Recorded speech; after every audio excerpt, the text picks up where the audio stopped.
Good afternoon. I'd like to call to order the regular meeting of the Council of the Corporation of the Municipality of Kincardine to order at 5 p.m. on Monday, April 14th, 2022, electronically from the Council chambers at the Municipal Administration Center.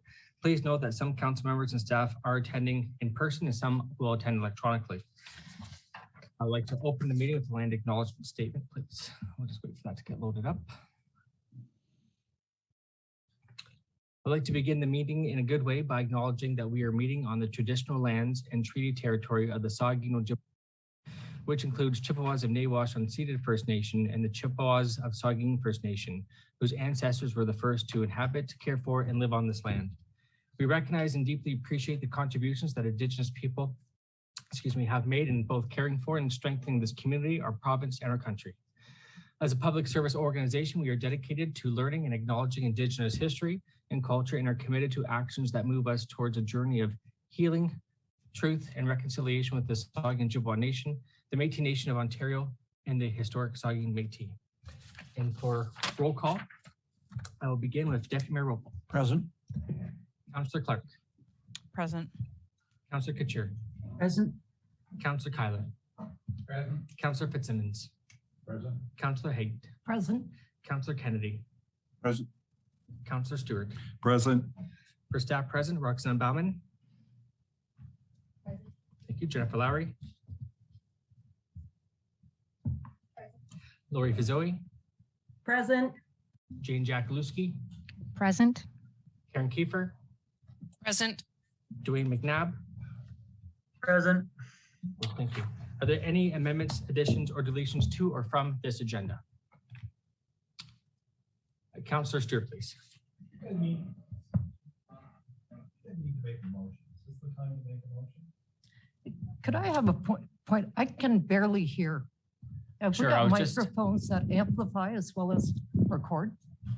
Sure. So let's just see. Can you hear me? No.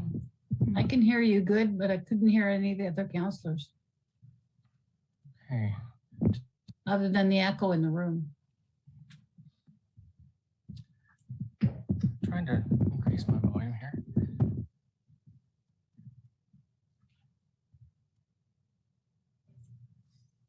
I believe it was Bill trying to speak and we couldn't hear him at all hardly. Okay, we'll try this again. That's a favor. Oh, there you are. Yeah. You're clear. Clear now. I'm not sure. I'd like to make a motion if I could. Would this be appropriate time, Jennifer? Actually, just if we can just pause. I feel like we're still having some audio troubles. Previously, I would be able to hear to myself, and I don't think the people at the back are able to hear either. So can we just maybe confirm Do a test? that things are working? I don't know.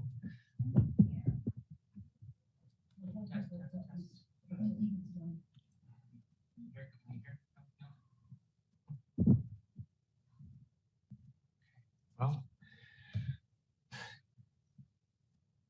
Let's go around the table and see what. have a little test. Hello, can you hear me? You're clear? Hear me? No. So what we will do is we'll just have a brief 2-3 minute sort of a break so we can try just to troubleshoot some of these issues before coming back.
Okay, I'd like to recall council. I don't know if this is any better, but certainly will amplify our voices.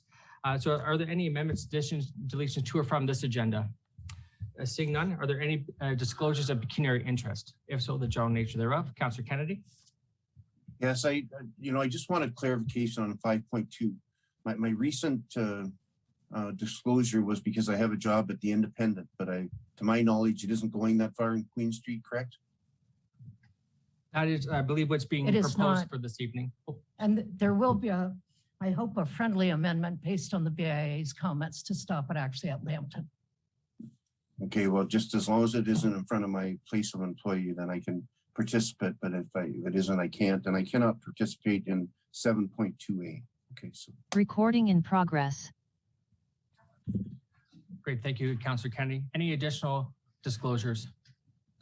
Seeing none immediately available on my screen or in person, move to adoption of the meeting minutes for the regular and special meetings of council. Moved by Randy Ropel, seconded by Dave Kyler, that the minutes of the council meetings held on March 21st, 2022 and March 22nd, 2022 be adopted as printed. Any comments or questions? Seeing none, all in favor? Yes. Yes. Any opposed? Any abstainers? That's carried.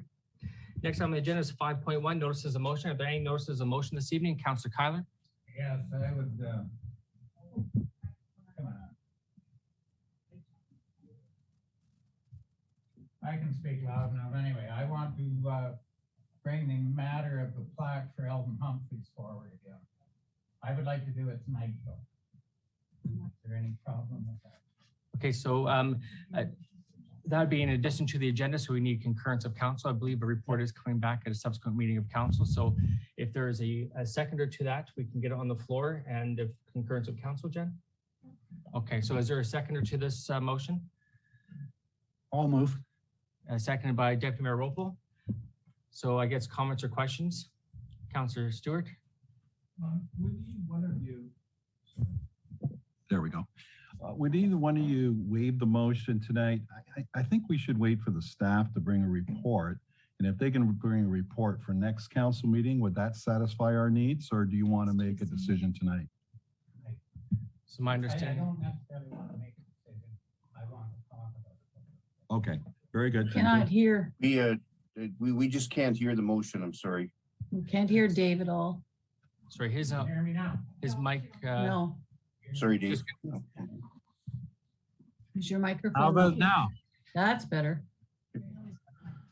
Man, oh man, there's something terribly wrong. I want to bring forward the discussion about the Eldon Humphrey plaque again, please. And so that was moved by Councillor Kyler and seconded by Deputy Mayor.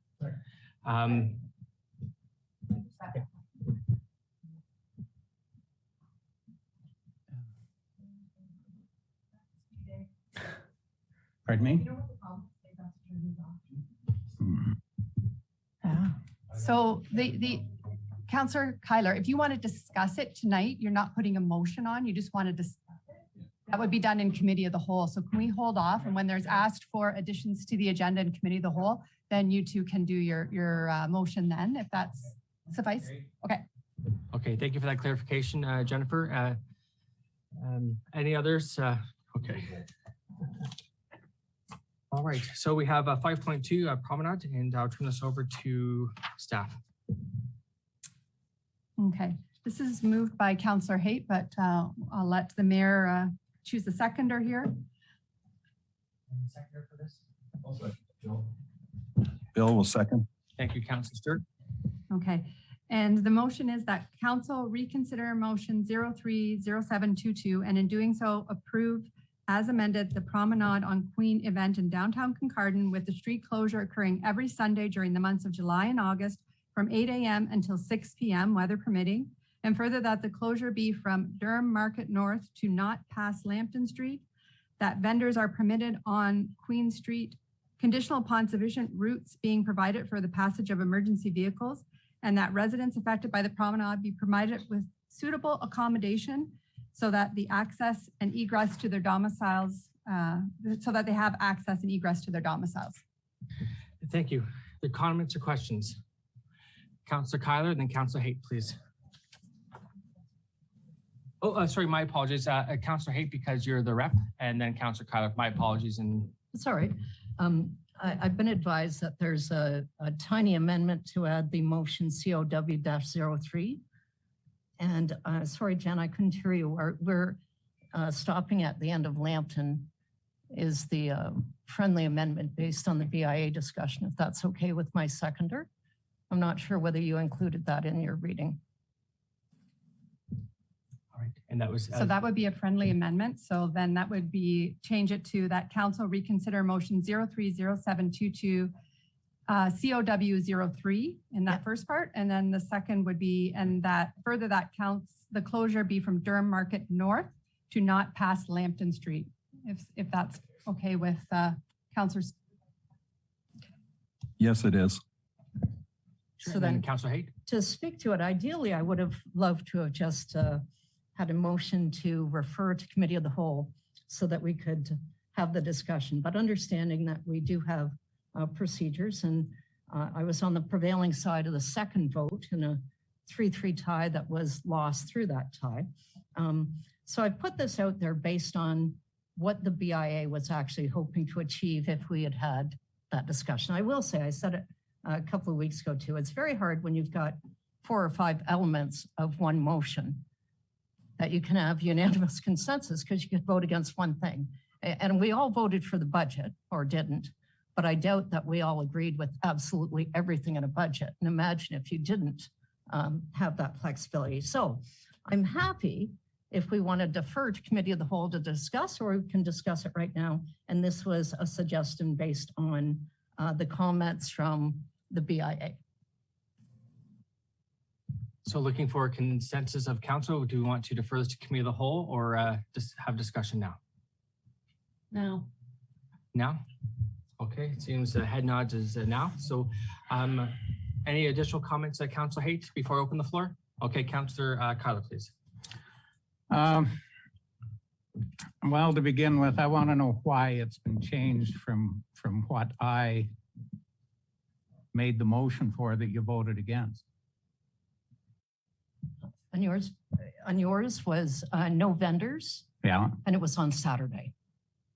well, it was Saturday as wanted. Hmm? It was Saturday that you wanted. No, we You wanted wanted to wait for Saturday the and BIA. Sunday, and it got voted down. It did. Yeah, so So your motion was Saturday. I've changed it to Sunday. why? And because this is what the BIA discussed at their meeting. And what is their reason for that? To animate the downtown through music and vendors and whatever activities would occur. Oh, Do you want the answer, Dave? Or Yeah, I are you do. gonna laugh I do. before I I'll even laugh. finish it? I'll So- laugh if I like. Okay. No, I just, point let's of have order. some respect for Just my comments. pause Councillor Haight for a moment, please. No. Just, I know that there are some conversations that are going to happen this evening, and it's my minimum expectation that we observe the appropriate decorum and the code of conduct. We will be having a short lease on these conversations. If they get out of control, we will close it down. If we have to adjourn the meeting, we will do that as well. We are here to set an example and have appropriate discussion. This is not to be personal. Councillor Okay. Haight, the floor is yours. So the BIA was of the opinion that on Saturdays, enough people are downtown. They wanted to choose a day that was less busy. And if you're going to spend the funds on music and restrict it to one day, so music and vendors and other sorts of activities, that to bring people downtown on the Sunday would be more beneficial. That's why they said Sunday. Well, And you are correct. I said Saturday a few weeks ago. can you tell me how busy it is on Sundays? No. No? Okay. Well, I did a little survey this afternoon for 2 hours. And I got 34 no's, 23 yeses, and 4 for Sunday. And that was for the promenade. And that was on To have. Facebook, I trust. Pardon me? That was on Facebook. No, it wasn't. Okay, thank you. So Is that what you and Jennifer were whispering about over point of there order. before? point of No, order, I know. point of order, You're scared to speak point of up. order. Councillor Kyler. I'm gonna Yes, ask you to come I to order, please. Excuse apologize. me? I Point of order. apologize. No, I want to hear the apology directed to me. sir. No, I won't, because you never apologized to me one time. For what? Okay. For what? Point of order. Jennifer? oh, boy.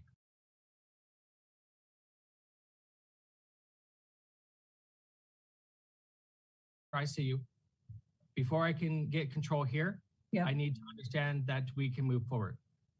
Do we We have can. control here? We can, I'm sorry. Thank you. Is that being directed to Councillor Hayter or general in terms of It's in general. Councillor Couture? You have the floor. Yes, there were some very professional surveys done prior to the first discussion we had on this matter. And it was overwhelmingly positive from both visitors and residents and businesses that the promenade in some form return. I can tell you that the BIA has struggled horrendously the last 2 years because of COVID, as have all the businesses in our community. Next year, the Queen Street will be torn up and reconstructed, which will again impede the success of the businesses downtown. I strongly ask council to support the Sunday. The Saturday, they understand that with the pipe band set up and coming this year, that would be less than ideal. And so that's why they're asking for Sunday. And there are a number of people in that survey that wanted both days. So obviously Sunday is of interest to the public and to the businesses. Thank you. Thank you. Any additional comments or questions? Yes. Councillor Stewart? Yes, I can support this. I was a little surprised too when I read the report Sunday, but I think it's a great compromise. And I do believe that the BIA has really made a great effort to try to appease everyone. It's never an easy thing to do, especially in Kincardine, as we're well aware of. But I think with the kids' activities, it might even increase the activity on Sunday because it's a very quiet day and Saturday allows people. So I am going to go ahead and support this. Thank you.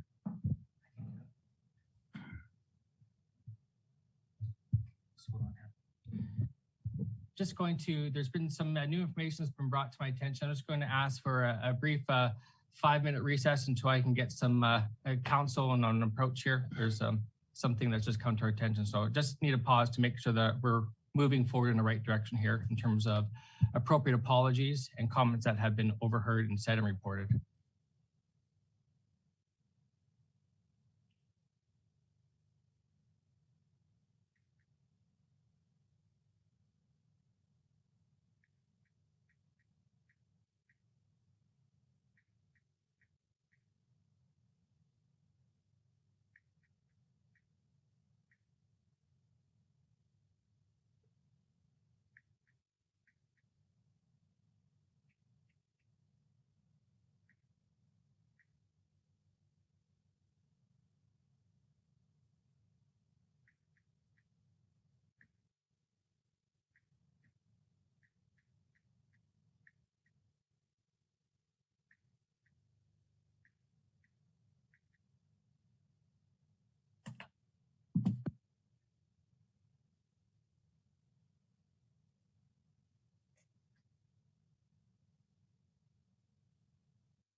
Okay, I apologize for the interruption.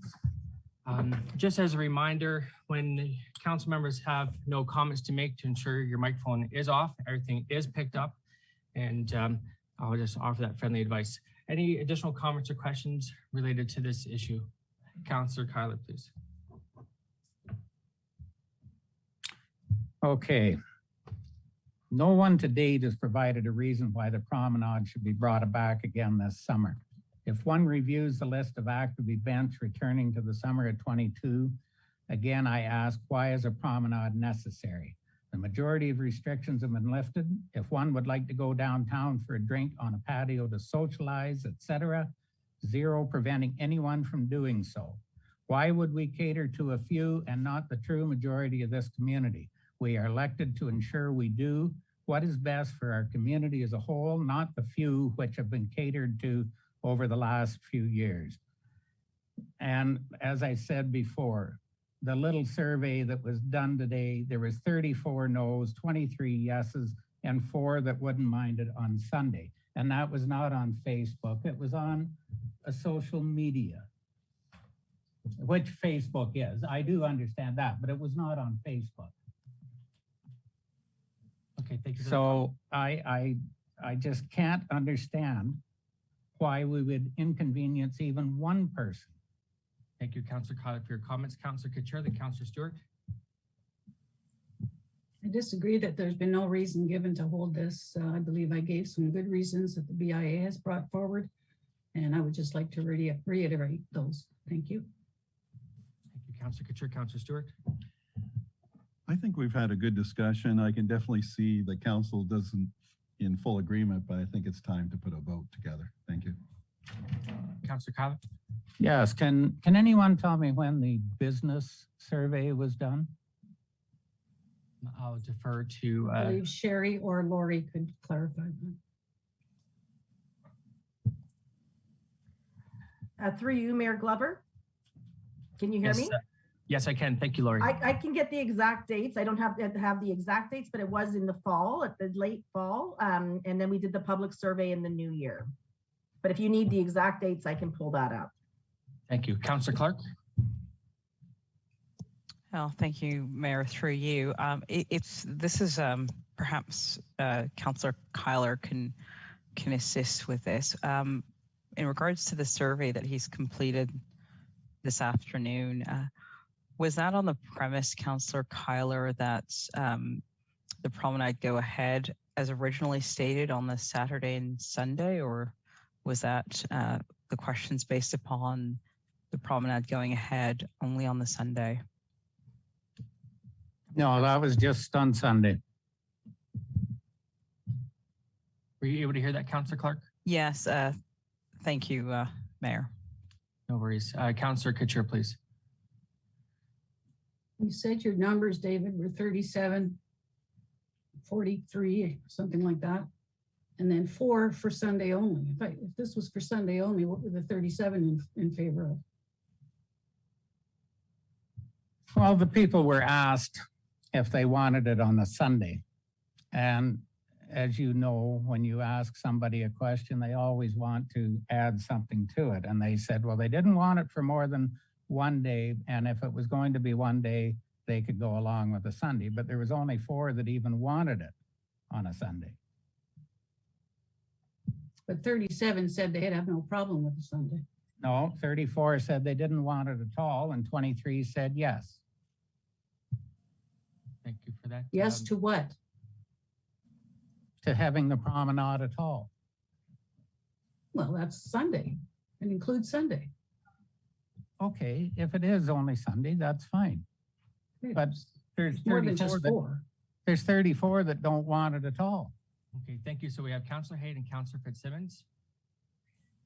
We'll be calling the vote on this shortly. We've exhausted the lengthy debate about this. I do want to clarify, and with respect, Councillor Kyler, if we're referencing the What Up Kincardine poll that was done this afternoon that has very similar results to what you've just stated, it doesn't say Sunday only. It says, in advance of the promenade, vote again today at council. Any respectful comments are welcome below. Do you want to see the summer promenade this summer?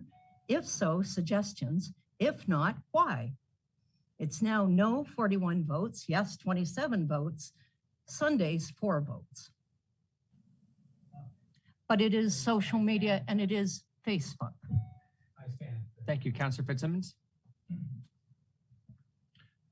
Yeah, so when this was brought up, I was supporting, of course, the Saturday, and but I have no problem if they want to change that to Sunday. I agree that it is a quieter time or a quieter day that might entice people to come down to the downtown. I was worried also for Saturday only to ensure that people who wanted to enjoy the pipe band would be able to do so, and that's why it was and park along the streets as they usually have for decades. So that was why I was only going with the Saturday only. And but if the BIA wanted to change it to Sunday, I think that's a better day anyways, personally. So thank you. Thank you for your comments. Any additional comments or questions? So it's Deputy Mayor Rupel. I guess the only thing that I could add with respect to not holding it on Saturday, I think it's beneficial from my perspective to see the Saturday only because the businesses are open on Saturday. And that would allow them to be able to sell their wares to the people that came to the town with respect to the promenade.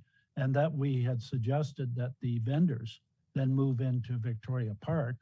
That way you were going to keep it separate. This way, if you have it on Sunday, the businesses downtown, they won't make any profit off this. The only ones going to make a profit off this will be the vendors that are downtown on the main street. And I don't think that's fair to the taxpayers and the businesses of this town. So that's where I'm coming from. Thank you.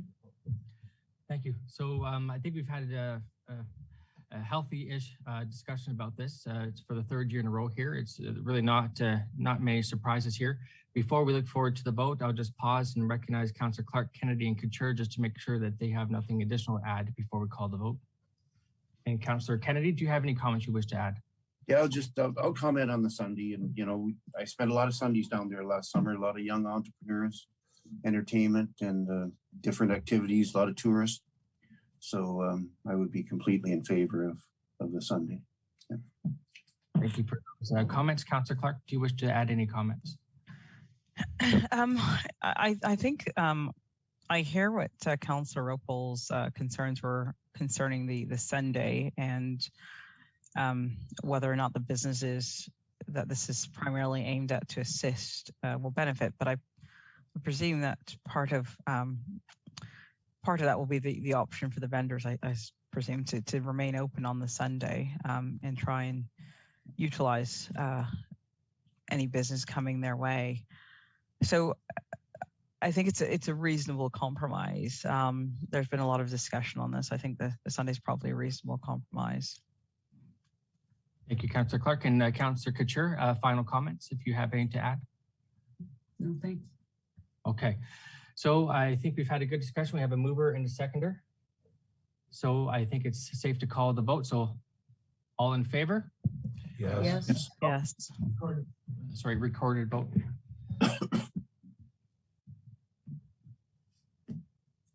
Okay, Clark, Andrea, Yes.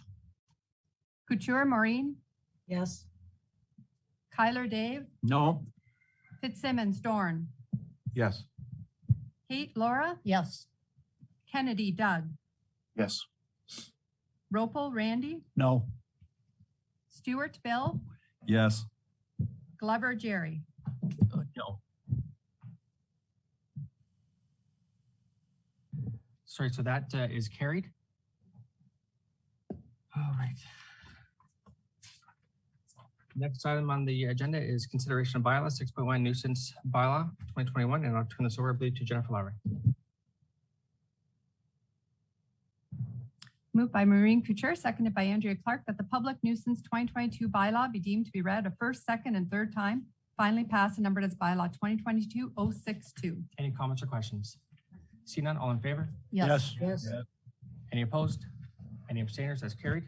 Move into committee of the whole, please. Moved by Bill Stewart, seconded by Dorn Fitzsimmons, that council move into committee of the whole and upon completion return to council. All in favor? Yes.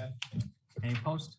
Any abstainers? That's carried. I'd like to call to order the committee of the whole meeting of the Council of the Corporation, the municipality of Kincardine at 5:30 p.m. on Monday, April 4th, 2022 from the council chambers at the Municipal Administration Center. Please note that some council members and staff will attend both in person and electronically. Staff and council remain the same for this meeting. Are there any amendments, additions, deletions to or from this agenda? Councillor Stewart, please. Yes, I'd like to see how the council feels about maybe sending a letter to the Minister of Health, Christine Elliott. We just looked at the second sunshine list for our Chief Medical Officer, Dr. Ian Era. He seems to have charged us overtime about $200,000. Last year it was $300,000. He's getting up there pretty high. Just want to know the opinion of the council. Should we actually be sending a letter to the minister to ask her to investigate some of his overtime charges? Thank you.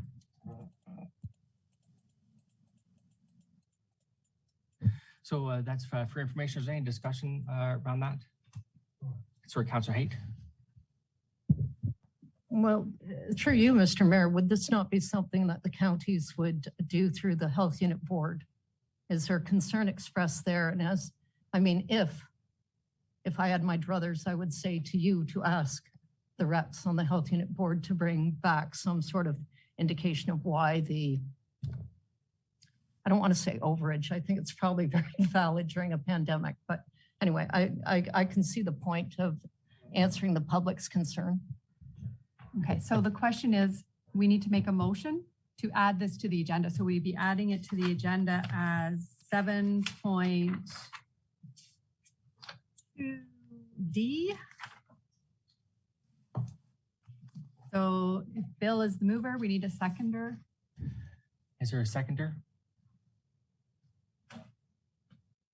No seconder? Okay, so that is, I'll second it to get it on the floor to have the discussion. Okay, so I will move to second it to allow Bill to get it on the floor to look for direction. And I think possibly it'll wind up with the suggestion that Laura has just made, which makes sense to me, but I think it needs to be part of the record here. yeah, for sure. So we have a seconder and then I guess all in favor? Yes. Comments or questions? I do have a brief, so I acknowledge Councillor Haight. I certainly can take that forward to the county and elevate it. But we'll wait for the discussion.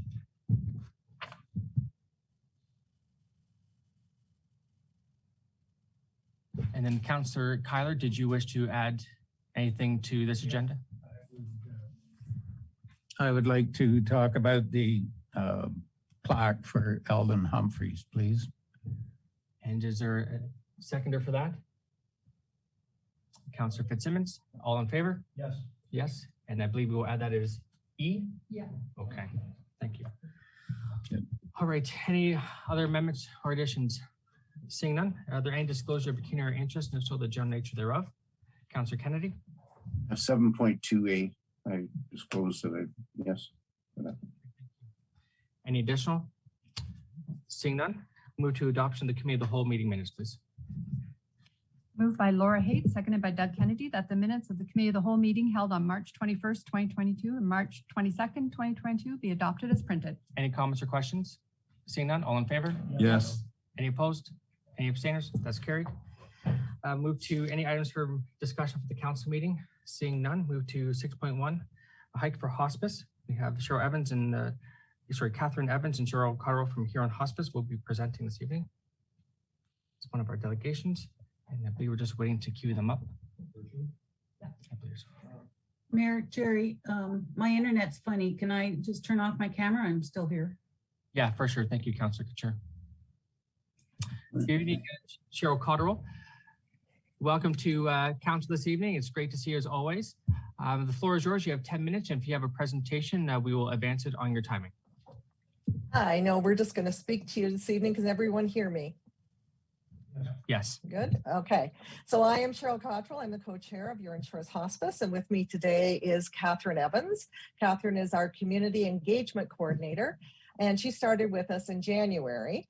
And even though she's done a lot of the work for Hike for Hospice, she is actually going to let me do the speaking tonight because she is a little croaky in her voice. So she will be here to answer any questions if there is any.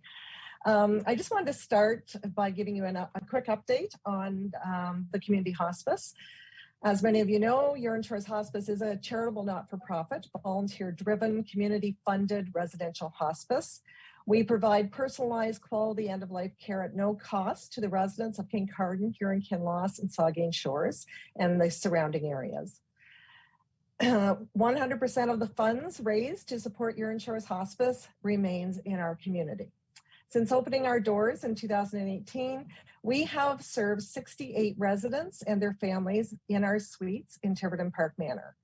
More than half of those residents resided in the municipality of Kincardine. Since the fall of 2019, we have supported 68 people in our community as they work through their grief process through our free grief recovery program. The pandemic has certainly been a challenge for us, as it has been for everyone. We're very fortunate to have received approximately 1/3 of our operating budget through the Ministry of Health and Long-Term Care, right when we needed it the most when COVID first started. So our fundraising revenue is certainly more difficult through the pandemic, but our community has stepped up in a big way and has helped us through multiple virtual fundraisers to support us in the past 2 years. Due to the historical challenge of keeping a small hospice operational in Ontario, our board has always planned ahead to keep 2 years of operating expenses in the bank so we can continue to deliver these valuable services free of charge for our community. And that was a great comfort to us when COVID first hit. So we're here today to talk to you about Hike for Hospice. Our Hike for Hospice is one of 2 major fundraisers that we host annually to help raise funds to keep our 2-suite hospice in service. We are very excited this year to offer a hybrid event. We'll be welcoming hikers back in person at the Davidson Center, but we're also inviting those who wish to hike virtually from their homes to join us as well. Our goal is to raise $60,000 with all the funds raised to provide quality end-of-life care in our 2-bed hospice and support our community programs. 100% of the funds stay in our community and will directly benefit the community members we serve. We have received a permit from the municipality for the use of the Davidson Center facility, and we will be submitting our special event application to the health unit as well. So we invite you all to join us for our hybrid Hike for Hospice on Saturday, May 7th. The hike will kick off at 10 a.m. with registration opening up at 9:30 for those in-person hikers. This event will take place at the Davidson Center in Kincardine and is a rain or shine event. We will also be welcoming back our kids' activities, and we hope to have our barbecue as well. Excuse me, during the community celebration that will take place immediately following the hike. Nicole has very kindly printed off some pledge forms that she can distribute to all of you to register, or you can also register on our website at yourinsurancehospice.ca. Just scroll down to the events section and find the link for Hike for Hospice. I want to close by just thanking the municipality for their continued support of our community hospice, and I'm very happy to take any questions that you might have. Thank you very much. Thank you for that information. Any other comments or questions? Councillor Stewart. Hi, Cheryl. It's Bill here. You do excellent work, and thank you very much. I just wanted to know, because I volunteer for the purse auction every year, are we having a purse auction this year? Yeah, Handbags for Hospice will be held in September on the 17th, and we are holding our breath that it will be an in-person event. Great. My partner needs a new purse. Thank you. Thank you. Any additional comments for Cheryl? Seeing none immediately. Well, thank you very much, Cheryl and Catherine, for joining us this evening. Looking forward to all the continued great work that you folks do. So all the best moving forward. I'm sure we'll see you again. Thank you. Thank you. Have a good evening. Next, we have Mr. William Palmer is here in person as our next delegation, and we'll be presenting information on the Municipal Wind Turbine Working Group.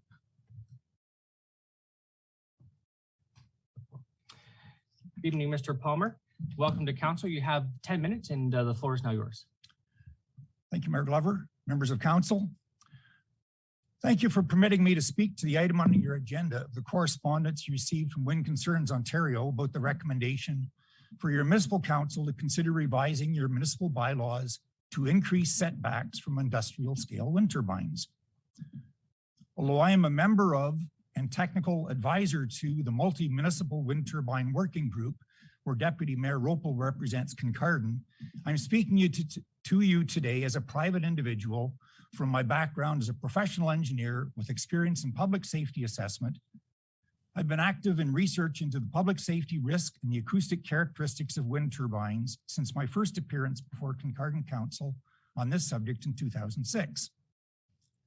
I would personally and professionally encourage Kincardine Council to support the recommendation you received to establish municipal bylaws to increase the setback from new or repowered wind turbines to homes, schools, places of worship, and locations where Kincardine citizens go for relaxation, such as parks and community centers.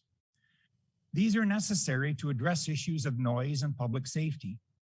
Additionally, I suggest you increase setbacks from new or repowered wind turbines to roadways and other public places where public safety can be impacted by wind turbine accidents. There have been accusations made at conferences and tribunals where that I'm an alarmist for suggesting such actions. Show us the bodies is the expression some have used. Ontario has already had 10 significant wind turbine accidents. To date, we've been lucky. To this, I have to professionally respond that if our regulations permit harm, experience tells us that our luck will run out. Morally, and to protect the well-being of our neighbors, there's a responsibility to act. Many of us may chuckle as we wonder how we ever got to be the age we're at. We might have grown up riding in our parents' motor car without a seat belt.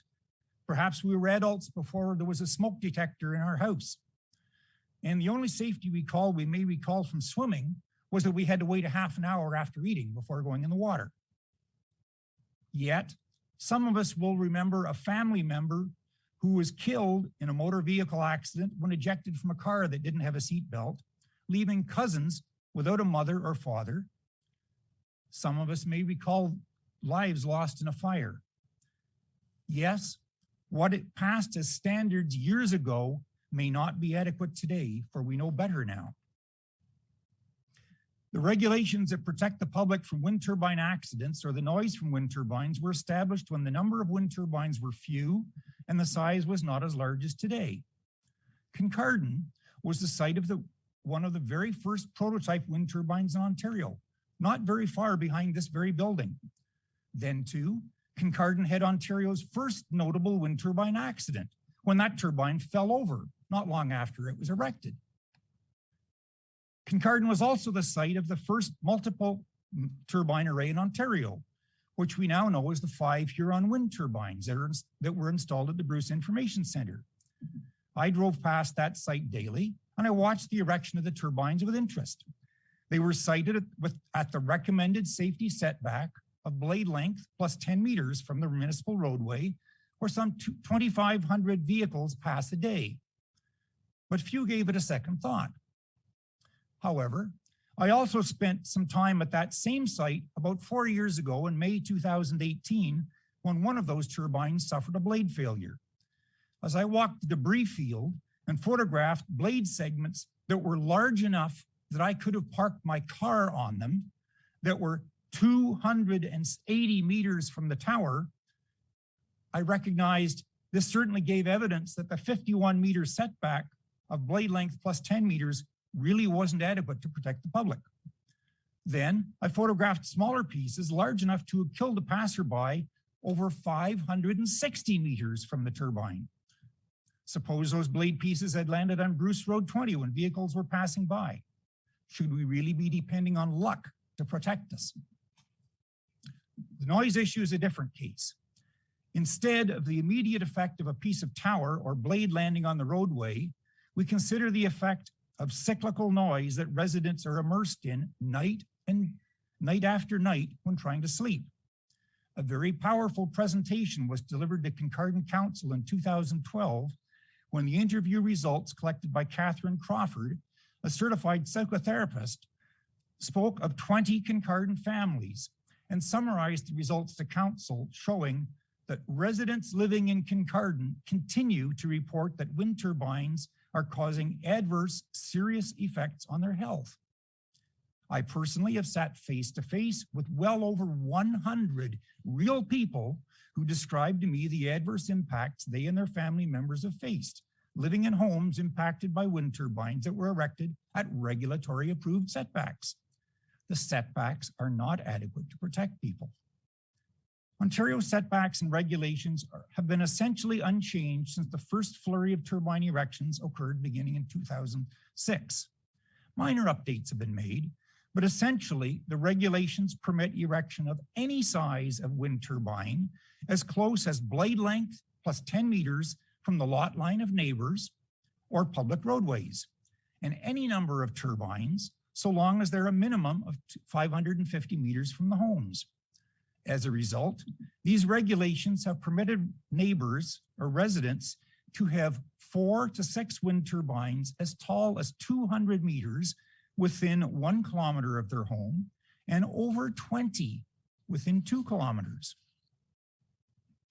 The current government chose to take no action to revise the setbacks permitted by provincial regulation OREG 35909 that allows the density of turbines I just described. What the government did instead was to pass legislation to permit municipalities to put in place municipal bylaws to establish setbacks. Please do not ask me to express my opinion of a government that appears more willing to appease voters in vote-rich central municipalities that have no wind turbines and refuses to take action to protect impacted citizens, instead passing the buck onto municipalities to be the heavy. Nonetheless, they have passed the torch to you to take the necessary action that they did not have the courage to do to protect citizens adequately impacted by Ontario regulations. And why is it important for Kincardine to take action now? We are about to see a significant increase in the demand for electricity. Within the next 3 years, Ontario will see a reduction of 25% of the nuclear generation produced in the province that will need replacement as Pickering shuts down. At the same time, we see both our federal and provincial governments championing an increase in electric vehicles in Ontario that need power. Canada just committed to reduce our greenhouse gas emissions from oil and natural gas by 40 to 45% from the 2005 levels in 8 years by 2030. But today we already burn more oil and gas than we did in 2005. These are going to need a lot more electrical generation. The 300 megawatt small modular reactor committed for Darlington is hardly going to fill that bill, even if it's in service by 2030, which is not a given, given the current, as it's currently an unlicensed design. I can promise that there will be a great demand to increased wind turbine between now and 2030. Those wind turbines will be sited in spots where the municipalities have already demonstrated they have wind turbines, like Kincardine. The Ottawa Renewable Energy Co-op, in partnership with Enerforge, a subsidiary of Oshawa Power and Utilities, have already purchased one existing wind turbine in Kincardine to be just a tiny part of the 3,200 megawatts of wind generation they plan to install, but not in Ottawa. The province has gone as far as establishing a clean energy credit registry to encourage businesses to purchase more clean energy. Do you hear wind energy or wind generation? I do. Please, Kincardine, this is your opportunity to protect your citizens by revising your municipal bylaws now. Once the proposals to site more wind generators in Kincardine is made, it will be too late. The package you were provided gives a lot of the background that will permit your staff to draft the necessary bylaws for your approval. I offer my assistance to your staff if they wish. Thank you for listening, and I'd be pleased to respond to questions. Thank you very much for your delegation. The Deputy Mayor Rupel. As Bill mentioned, I am your representative that sits on the multi-wind. And I'm sure for some of the newer councilors, unless you read the packages and the minutes from our meetings, some of them likely aren't aware that I am the representative. First of all, I'd like to thank you, Bill, from my perspective. And I've sat on the multi-wind now for 10 years, maybe a little longer. I've sat on it 2 years as a chairperson. I'm dumbfounded by the knowledge that this individual that just gave you a presentation has. I have great respect for you, Bill. You put a lot of words into the last 10 minutes. I agree. The Enbridge project in Bruce Township is nearing its life cycle. I'm going to assume within the next couple of years or less that they will be looking to refit and replace those wind turbines in Bruce Township with bigger and better ones. You've mentioned about the Ottawa Consortium who are around kicking tires and buying up some wind turbine projects. There will be more wind turbine projects and solar projects in the province of Ontario, as Bill has mentioned. We have to be prepared. And do I agree with respect that now is the time. I certainly do. Now is the time to look at the setbacks. They are inappropriate. I've said that from day one. The multi-wind has said it from day one.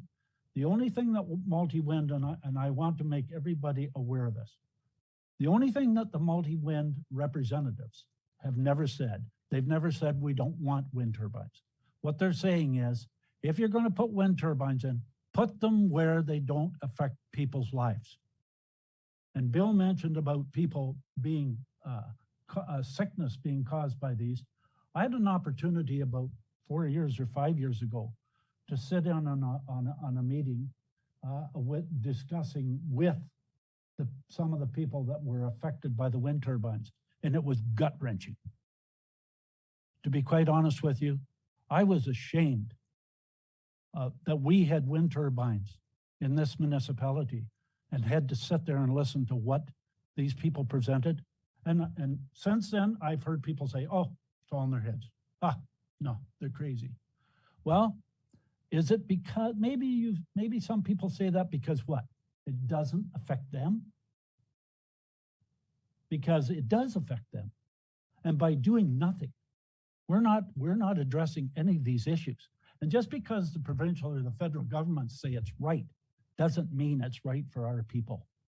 It's time, it is now time in this municipality to stand up for the people that we represent, force the governing bodies to understand what's at stake here and make the changes that are required in order to address the issue.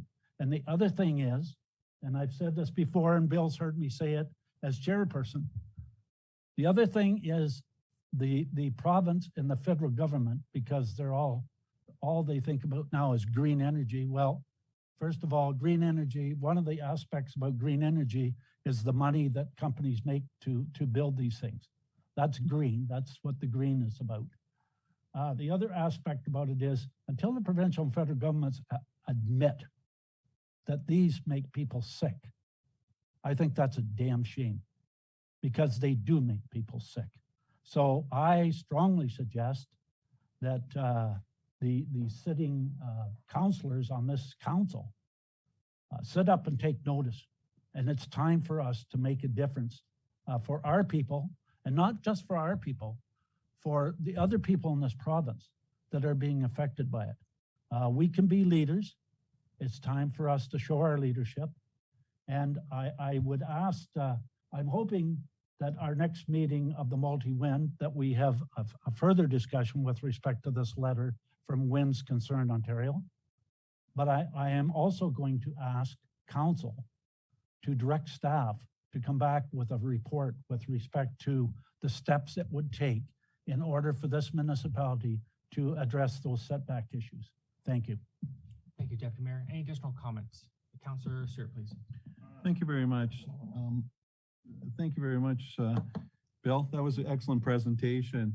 I was talking to our development people, and fortunately, we haven't had a building permit for a wind turbine in the last 6 years, so this has not been in front of council. I understand the 2 kilometers. This is a tough decision because you're asking, us to maybe move forward and do studies. I mean, what are the present owners that have these wind turbines on their property feel about this? Most of them, I guess, if we decided to do a 2 kilometer, would actually be excluded. So, it must be a tough situation because you have neighbors that don't want these, and then you have neighbors that do want them. And I mean, I agree, it's got to be researched, it's got to be done. It is a big body of work, actually, for any staff member, and we're going to have to do it sooner or later because it sounds like our wind turbines are coming up for renewal. Currently, we do have an agreement, and that agreement restricted us at one time. I believe you understood that we couldn't really do another study. We did one study, but it prevented us to do a second study, I believe, because of the agreement. So, we have to look at all this, Randy, but I agree. Down the road, we're going to have to look at it, just a matter of time. Thank you. Yeah, if I may, with respect, and I guess some of you don't really understand, Bill's well aware of this. The agreement for the wind turbines, first of all, It's agreement between the companies and the landowners. It's not an agreement with the municipality. But we were told that, yes, if you're going to construct those wind turbines, we had looked at it, that could we withhold building permits? And we were told by the provincial government, no, you can't. Okay, now I'll give you another example then of what could happen here. So the life cycle of those wind turbines in Bruce Township's over, and they have to come down. No, but there's a very small window of opportunity that will happen when that happens, and the farmers or the landowners can opt out. If you don't opt out in that little window, you're back in. Okay. Regardless of what happens here, at the end of the day, when they're obsolete, they can sell them off. Enbridge can sell it. Next guy can sell it. You can sell it as many times as you want. But as far as I'm concerned, the bottom line here is it's going to wind up in a shell company, and at the end of the day, they're going to say, well, there's no money. So we're going to go to the landowners and say, okay, you're next. And they're going to say, well, we don't have money to take these down. Who do you think is going to be left holding the bag? Let's be quite honest about this. You're looking at us. That's who's going to be left holding the bag. Because as far as I'm concerned, there'll be no money from the province. And there'll be no money from the federal government because the contracts were signed between the landowner and the company that owned it. So those, I understand you're saying, well, yeah, the 2 kilometer, but we have to investigate. You just can't say, well, what about the ones that have it? Well, what about the ones that are sick? What about the ones that don't have it, that don't want it? That's what you got to look at. So anyways, there. Any additional comments or questions? Seeing none on my screen or in person. Thank you, Mr. Palmer, for this information. We'll accept that moving forward, and have yourself a great evening, and I'm sure we'll see you again. Thank you. Thanks, Bill. Next on the agenda, 7.1 corporate services. I'll turn this over to our acting CIO. Okay, so I'll just be brief. This is a standard annual report that we do to obtain council's authority to transfer reserve funds, and there's an attachment for all of the projects and the summary of cost overages and underages. And so council's being requested to authorize. Roxanne, I can't hear a thing. You can't hear me? Is this better? Yes. Okay, it's too far. So I was just saying that this is a standard annual report that is prepared by staff every year.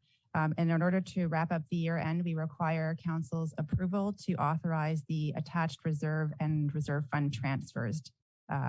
So the schedule is attached and the information is provided. Overall, there was a net cost savings of $256,029 for the capital projects that were completed in 2021. Thank you, Roxanne. Any comments or questions? Councilor Stewart? Once again, Roxana, excellent report. I like when we have money at the end of the year, more than what we thought we were going to spend. So I can endorse this, and I'll be voting yes, supporting this 100%. Thank you. Thank you. Any additional comments or questions? Seeing none, turn this over to Jennifer Laurie. Okay, this is moved by Dave Kyler, seconded by Maureen Couture, that Committee of the Whole recommend Council authorize the Reserve and Reserve Fund transfers as summarized in the 2021 Summary of Reserve and Reserve Fund Transfer Schedule in Report Financial Services 2022-03, and further that this be considered as the matters arising. All in favor? Yes. Yes. Yes. Any opposed? Any abstainers? That's carried. Next item, I'll turn this back to Jennifer Laurie for the amendment for the Municipality of Concurrent Procedure Bylaw. Okay, so at the March 7th meeting, Council passed a resolution requesting an amendment to the Municipality Kincardine Procedure Bylaw to encourage committees to identify the skills absent from a committee's present appointees to assist in ensuring that the mandate of the committee is accomplished, and further that these skills be presented to the striking committee for their consideration when making committee appointments. Section C6 of the procedure bylaw outlines the process for appointments to authorities, committees, and boards. And section C7.2 will be amended to include the above noted. Any comments or questions? Seeing none? All in favor? Yes. Oh, sorry. Have the motion. I'm moving along here. So this is moved by Dorn Fitzsimmons, seconded by Bill Stewart, that the committee of the whole recommend that the clerk put a bylaw on the April 11th, 2022 council meeting to amend section C72 of the Kincardine municipality procedure bylaw. Thank you. All in favor? Yes. Any opposed? Any abstainers? That's carried. Next on the agenda is on-street patios. I'll turn this back over to our clerk. So in April 2021, council passed a resolution which approved the municipality purchasing jersey barriers to go around the perimeter of approved on-street patios, and that these be available to rent to approved on-street patios in future years. The report basically outlined the cost of the barriers, including installation and removal time, and a proposed rental rate, and the number of barriers required. Thank you. Any comments or questions? Councilor Haight. How did we come up with the rental fees? What was, is it based on our cost, or I don't even know how much a jersey barrier would cost outright? So it was based on the cost of the jersey barrier amortized over 20 years. And then it was staff time to install, et cetera. Any follow-up, Councilor Haight? Councilor Stewart? I know there'll be some discussion, but I'm going to recommend maybe that we look at the motion first. Do you have a motion there, Jennifer? Can you sort of throw it up and let's talk about it? I think we can put this to bed fairly quickly.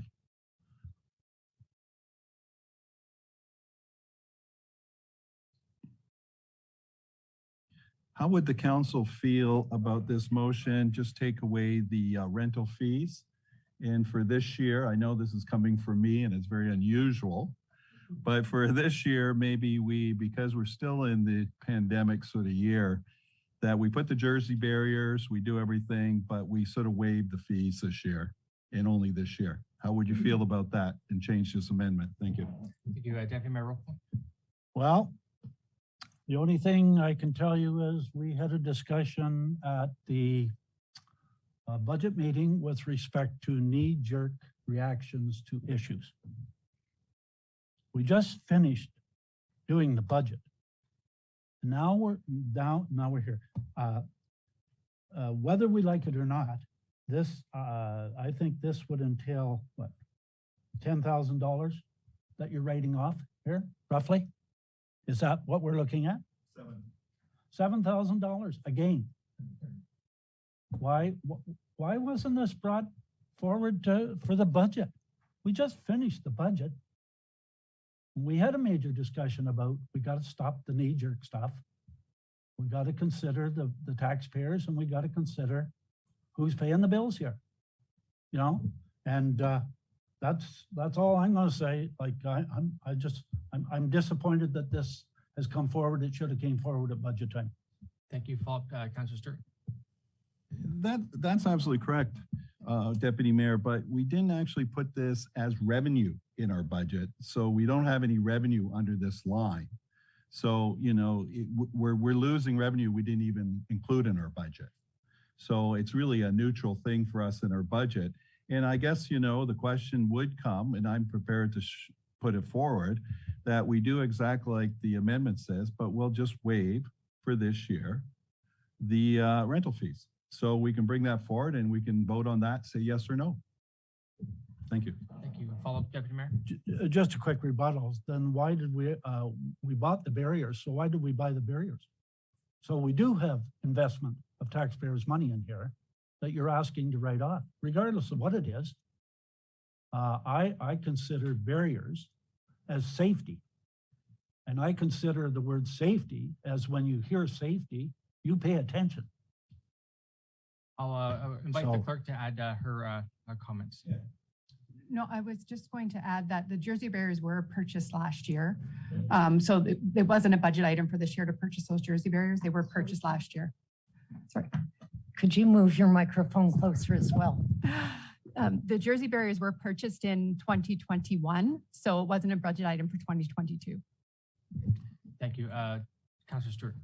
To save time, I'd like to put the motion forward with the Jersey rental fees of $222.30 plus $12.50 per barrier.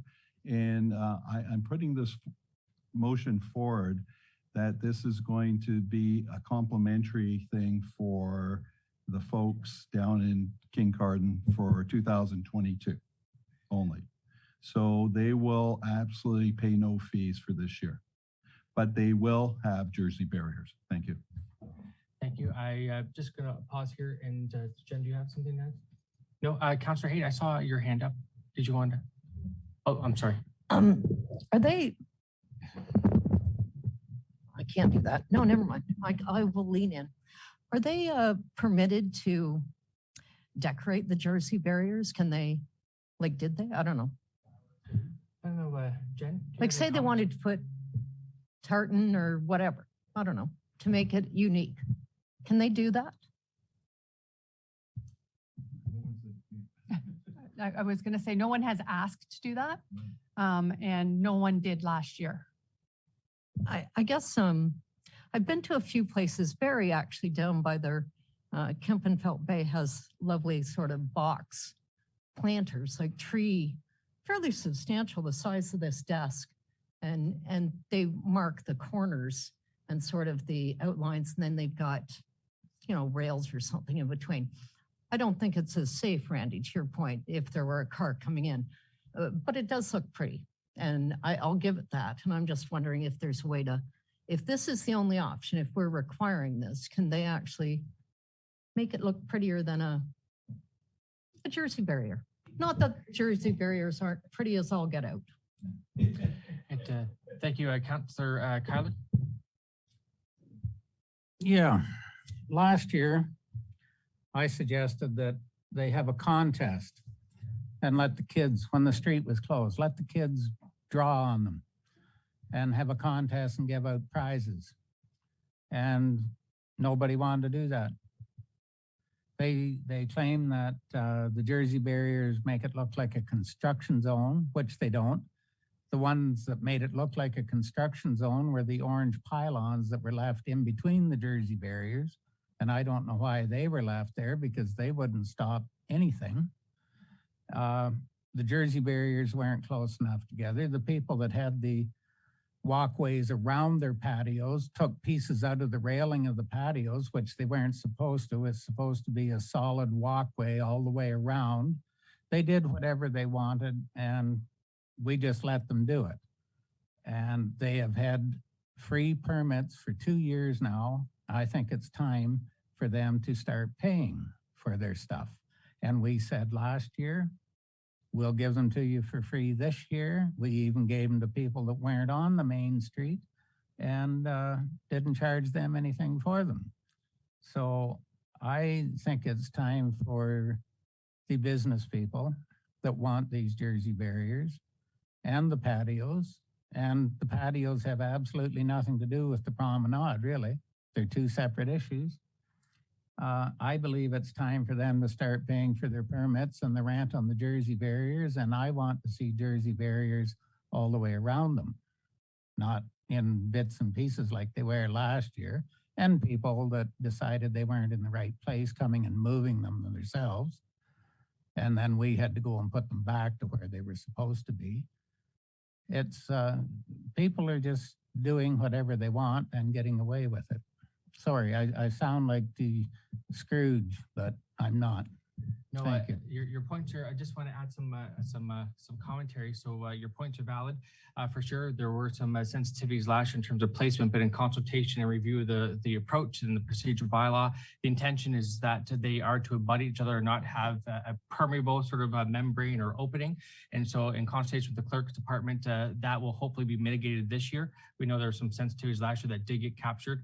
So hopefully that helps address things moving forward.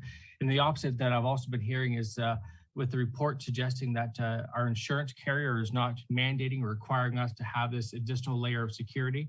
The complementary argument would be, if we don't have to do this from an insurance perspective, why would we be imposing a cost on the businesses if essentially we are in a pandemic economic recovery atmosphere? So I think there's certainly an argument both ways. Councillor Kyler? I do understand all that, and you're absolutely right. But why take the chance of someone getting killed? It's very, very simple. No, and I'm agreeing with you for that purpose. That's why it's really solid. It could very easily happen. Yeah, it's just the rental fees is what I was talking about, not whether we should have the Jersey Bears or not. I think that we've agreed that we need to have that for safety. My comments were just in terms of why would we pass on the fee or the cost of the Jersey Berry when our insurance wasn't recommending that we need to have it in the first place. But I can see to the point we do need it for the safety. I would almost bet money that we won't get any permits this year. So I do know that we have a recommendation on the floor, and Councillor Stewart has put forward, for lack of words, maybe a friendly sort of amendment. So I'll be guided by the clerk in terms of how we want to address that first.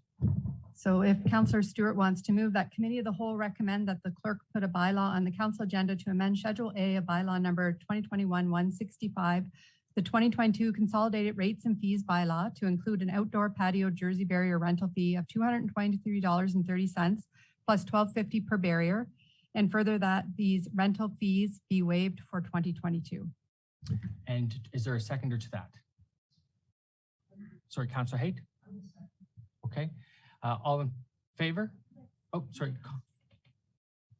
Comments, questions? As I read the report, the BIA is actually asking that we waive for this year, right?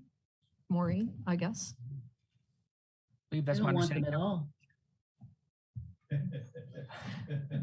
But I appreciate that. Sorry, I'm being blunt. Yeah, no, fair enough. But is there a recommendation that we waive it for this year for sure? Yes, they never felt they wanted to pay for it at all. Okay, thank you. Thank you. So we have a mover and a seconder. I'm going to call the vote.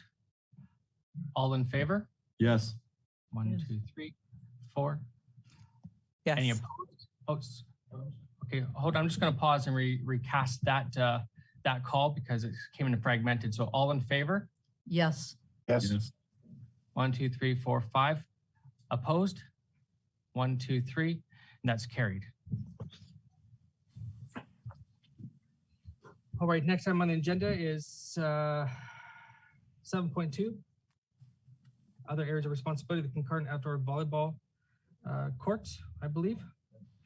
Now I'll turn this over to Director Jagluski, please.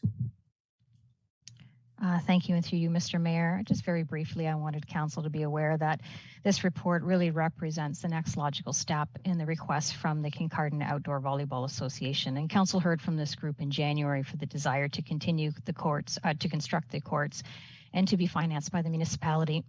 I'd really like to thank the association, the Outdoor Volleyball Association, for their hard work in bringing this amenity to the community and the work that they've done in order to get it to this council table. So thank you, and I'm happy to answer any questions. Thank you, Director. Good report. Opening it to comments or questions of council. Not seeing any comments or questions of council. Deputy Mayor Ropo, and then Councillor Kyler, please.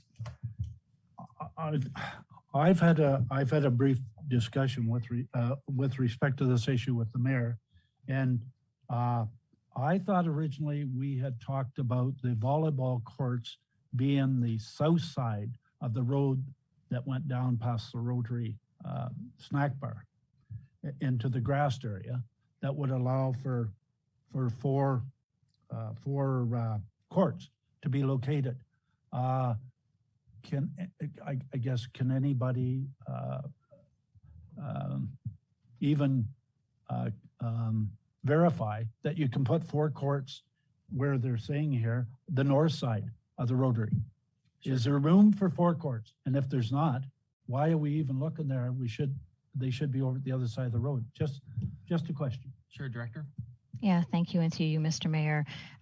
4 courts can be accommodated north of the snack shack. The group themselves developed, in assistance with me, developed a criteria sheet to look at multiple areas for consideration for 4 courts. The area next to the snack shack on the north side checked off the amenities that they required in order to accommodate 4 courts. Has far more amenities than the other areas that were considered. Thank you for that, Councillor Kyler. Then Councillor Stewart, please. Yeah. How much room around the courts is there between the boundaries of that piece of property? Sorry, I don't have the measurements with me right now, but I've been working No. with the GIS staff, and we've certainly highlighted where forecourts can fit on that vicinity and still allow adequate coverage around. Keep in mind that the proposal too from the Volleyball Association also includes netting around those courts that will avoid balls from flying into traffic and into vehicles as well, and into the marina. There's also enough area that can be considered for a seating area for spectators, particularly if they consider doing future volleyball tournaments. I don't believe you. I'm sorry. I don't think there's enough room there. You will have to cut trees down, will you not?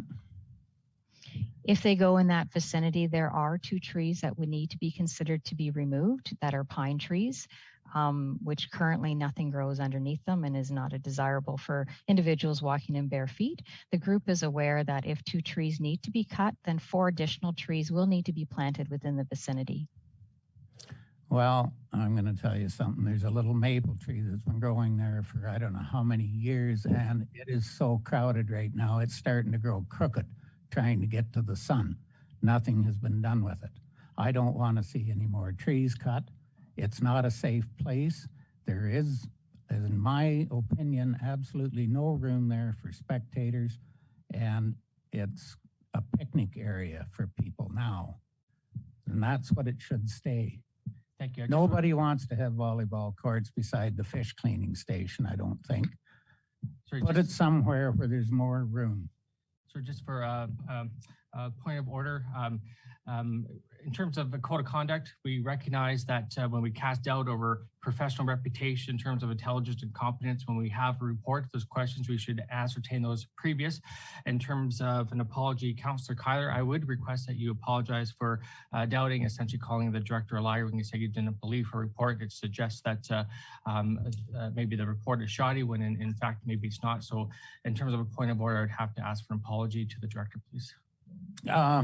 I don't believe I called her a liar. I just said I didn't believe, in my opinion, that there was enough room there. I wasn't calling her a liar. Okay, sir. And I will not apologize.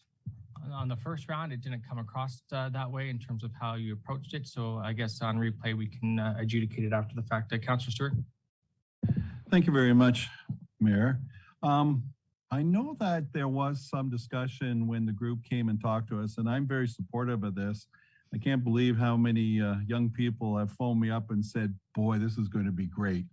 I'm hoping we can put a beer gardens on there and make a little extra money, but we'll see down the road. But one comment came up, Director Jane, I'll call you. I believe that Councillor Haight was talking about we were doing a study on the beaches. So, you know, worst comes to worst, Jane, if we had to, could we move this if we really had to, like next year? Thank you for the question, and through you, Mr. Mayor. You may recall at a previous council meeting, I did indicate that that's one of the nice things about beach volleyball is that we can relocate it if desired. If we deem that it is not in the most appropriate spot, this particular area, although, and I will reference to the trees, has far less tree removals as opposed to having the beach volleyball courts on the south side that was previously discussed. So to answer your question, yes, it's sand, it's post, it can be easily removed and relocated if there deems to be another more appropriate spot. But again, I reiterate that the group has done a thorough review and critique 4 different areas that were considered, and this one appeared to be the most logical one. Thank you. Follow, Councillor Stewart. Just to follow up, Jane, I actually have one of the residents that has a professional volleyball net that wants to donate to this group. So maybe after the meeting, you can give me the name and I'll make sure that volleyball net gets over to the group. Thank you. Certainly. Thank you. Any additional comments or questions of the director? Seeing none, I'll turn over to Jennifer. Okay, this is moved by Randy Ropel, seconded by Maureen Couture, that Committee of the Whole recommend that Council approve a request from the Kincardine Outdoor Volleyball Association for the construction of 4 beach volleyball courts at an estimated project cost of $63,000, and further that the construction of the courts be financed upfront through the Contingency Reserve Fund in 2022, and further that Council direct staff to enter into an agreement with the COVA for the repayment of the upfront costs of $63,000 to be repaid through fundraising efforts and future league revenues over a maximum period of 8 years. And further, that the courts be located at Station Beach at the north side of the Rotary Snack Shack. And further, that this be considered at the April 20th, 22 council meeting. Any comments or questions? Good discussion. All in favor? Yes. Yes. Any opposed? Any abstainers? And that's carried. Next item on the agenda is dog park project. I'll turn this over to Karen Kiefer for her report, please. I can speak to it, Mr. Mayor, and thank you. Council's got a thorough report in front of them, and I really wanted to thank staff for the amount of time and energy they put in getting the information together for council. So I really have nothing else to add. I think you've got all the information there, and I'm happy to answer any questions. Thank you. Any comments or questions for the director? Councilor Kyler, please. How many bicycles use that park every year? Well, currently there are no counters on that park. That's a great question to you, Mr. Mayor. It'd be great to have some counters on all of our trails so we can keep track of the numbers. We do not have anyone at that area that sits and counts bicycles as they come in. Certainly having a conversation with some neighbors in the vicinity, I understand that it has been actively used for bicycles and walkers as well. Do you have any reason or do you know that that bike park has been closed for about 6-7 years? Yeah, I do know that, and yet we still, I'm aware that unfortunately people have continued to use that park, which shows to us that there is a need for it. It is a great piece of property and one that could be actively used by not only dog walkers and cyclists, cross-country skiers, snowshoers, if when promoted appropriately, could be a real destination, particularly in the fact that the KIP trail will be going through. And we have insurance for that, do we? We do have insurance for our trails and all of our parks as well. And like our other trails, this will be part of the inspection program that we do for our trails and our parks. Thank you. Okay. Councilor Fitzsimmons. Of course, I'm very disappointed in this report. I appreciate the work done into the report. That's for sure. Like Dave was saying, I specifically asked the question if the park was closed, and I was told that it was. And then my subsequent question was, well, why is all the signs there still up? So I really don't understand what's going on here. If there's a need for the bike park, sure, fine. It has the trails and whatnot. It's not a big deal. But I do go to the second part of the next part of the recommendation is that we put this dog park on a 5-year plan. People out our way have come to hear that term 5-year plan is more like a 15-year plan. And I'm very frustrated. I'm up to here with frustration when trying to bring some services out our way. And I would like to see if there is a need for this bike park, and I don't. There's quite a bit of land there that you have both. Was that ever through you, Mr. Mayor? I'll get you to ask the question. Was there any thought as to having both facilities there? Sure. Director Jack Lewski, would you be able to offer any comment in terms of a hybrid model? Yeah, certainly having it as a park still encourages people to walk their dogs there. However, they would need to be unleashed. When we talk about a dog park, dog parks should really, from a good neighborly perspective, be fenced in entirely. And as we know, this piece of property is not fenced in entirely, and nothing is stopping dog users from using that park now as it stands. So hopefully that answers your question. I'm not sure if there was a second one there or not. Sure, if I can just go to Councillor Haight, she's just trying to jump in, then I'll come back to default for Fitzsimmons and Kyler. I'm not sure whether my comments will help Councillor Fitzsimmons, but the dog park was established, I'm going to say 2006, 7, whatever. It was an initiative of Councillor Leggett, as I recall. But then there was, the county had a adventure trail park just north of Wyerton. And there was a spinal injury that cost the county lots. Well, thank goodness for insurance, right?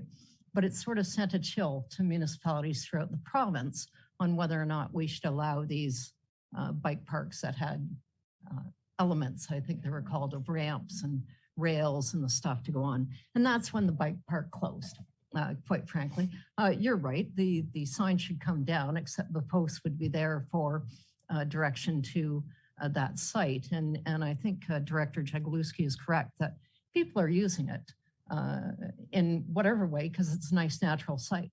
I like the idea of a hybrid model. I also think in terms of data, we have dog licenses that are purchased online. Surely to goodness, we could figure out how many people have dogs within a certain circumference. And if all the dogs reside on the south side in my neighborhood, which I think they do, and I no longer have dogs, but I think we could approach this. And I like the idea of, it's a big property, and let's create something that recreationally, naturally, that the people in that part of the municipality can use. And I certainly think that the park people would be able to access that as well, if there were elements, even simple swing sets or things like that could be fun. And so I would encourage Director Jagelowski and our team to look at options for that site that could maybe tap into the needs of those residents. Thank you. Councillor Fitzsimmons, then Councillor Kyler and Stewart, please. So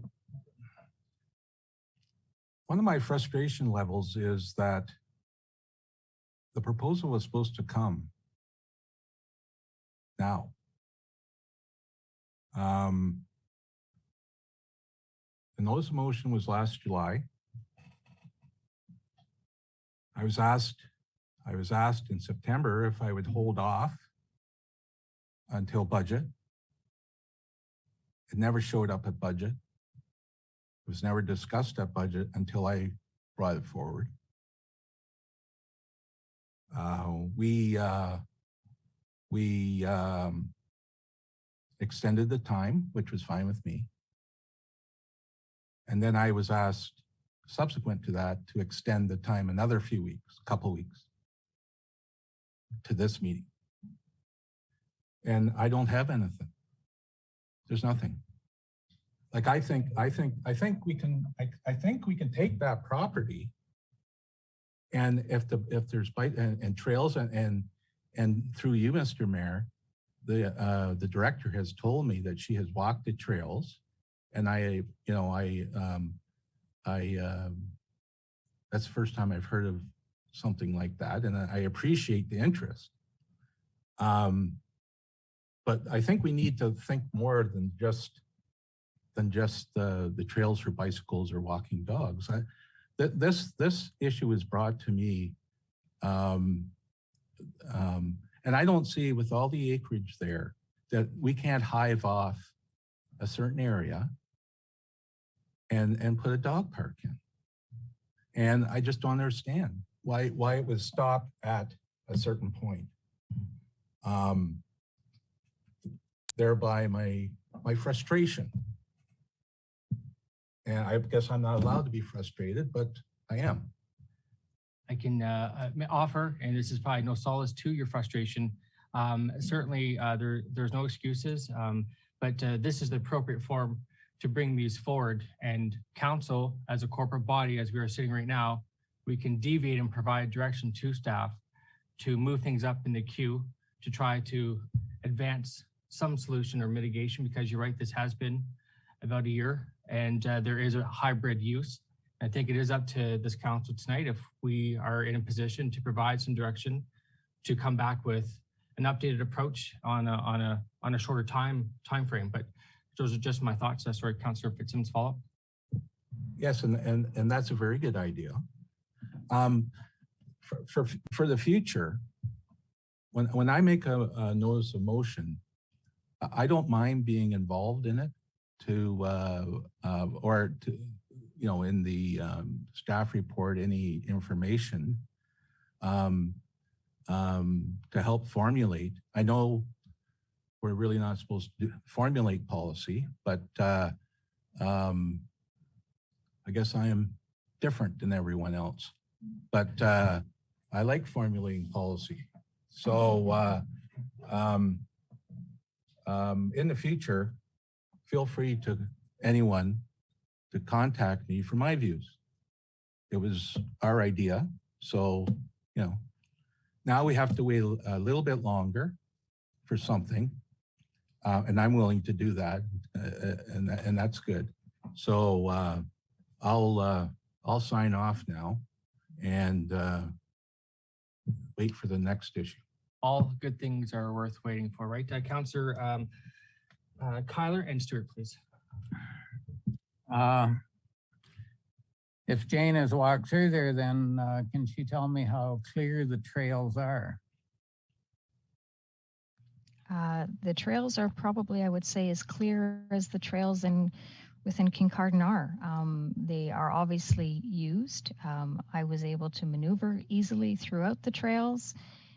As I said, individuals have been in the trails, and I was on the trails probably about the 3rd week of December. Okay, when were they last trimmed? Trimmed? Yeah, trimmed. There's a sign on there that says that there's no maintenance, I believe is the wording on those trails during the course of the winter. So they would not have been trimmed during the winter time. Like many trails, we don't trim a lot of the trails. It's through usage and that make a lot of the trails. I tend to call them goats paths in some cases as opposed to trails. And that's what you would see at this particular park. Well, I would hazard a guess that it's been so long since the trails have been trimmed, you didn't see half of the ones that are still in there. Anyway, I'll just leave it at that. Thank you, Councillor Stewart. Thank you. Thank you. Good report. I think you can understand, Jane, there is a little bit of frustration and it's not all aimed at you at all, but you know, the park has been closed for quite a few years and the people at Embry Huron have been asking, you know, especially their council members, what the heck's going on. So this is definitely a move forward. I think we need to change the signs ASAP. I have no problems making a multi-use park now. Now, I do walk that park, Dave. I walk that park with my daughter's dog. I do walk it with other people. It's actually quite open. I'm really surprised. It's absolutely a huge area. I think it's about 21 acres. And it's a lot of uphill and downhill and everything else. And I think there's going to be a real good use for it. I would like, Jane, that we sort of talk to the people. We have about an extra 1,000 people that come into Embry Huron during the summer. And it'd be nice that probably they didn't actually participate in the survey. I try to ask the Beach Association, Embry Huron Beach Association, to get them to participate. But I don't know how many actually did, but it'd be nice to actually do a little bit of a survey during the summer when most of the summertime people and ask their opinion. But I think it's a wonderful idea. We also need to include, there's an upper park. I'm not sure if everyone's, but most of you would know the upper park, which is at Albert and County Road 15. People don't really understand the open part of the park is only 1/5 of the size of the park. It is absolutely huge park too. So maybe in the future, we need to take a look at all 3 of our parks, the lower park, as we call it, the upper park, and this bike park, and really see what the local people and surrounding area, including our friends at Tiverton, would like to do. So there needs to be a continuous body of work on this until we finally find the logical conclusion. But I'm looking forward to reopening that park, at least with some signage to say, use at your own risk, but the park is now open for multiple use. Thank you. Thank you, Councillor Kyler. Just for everybody's information, I'm not the guy that cut the trails in there, but I'm the guy that went in with the bulldozer and cleaned them up and made them when that bike park was established. So I know where all the trails were. And I wouldn't be afraid to say that likely some of them have grown over. So like I'm saying, you may not have seen all the trails that were there back in 2006, did you say, Jane? They're not, just to follow up, they're not like a 5-foot trail anymore. They have grown in, but the trails are identifiable too. But it's more like, as Jane said, it's more of a path now than really a bike trail, because at one time you had them cleared out 5 feet. They were fairly big. Yes, absolutely. Thank you.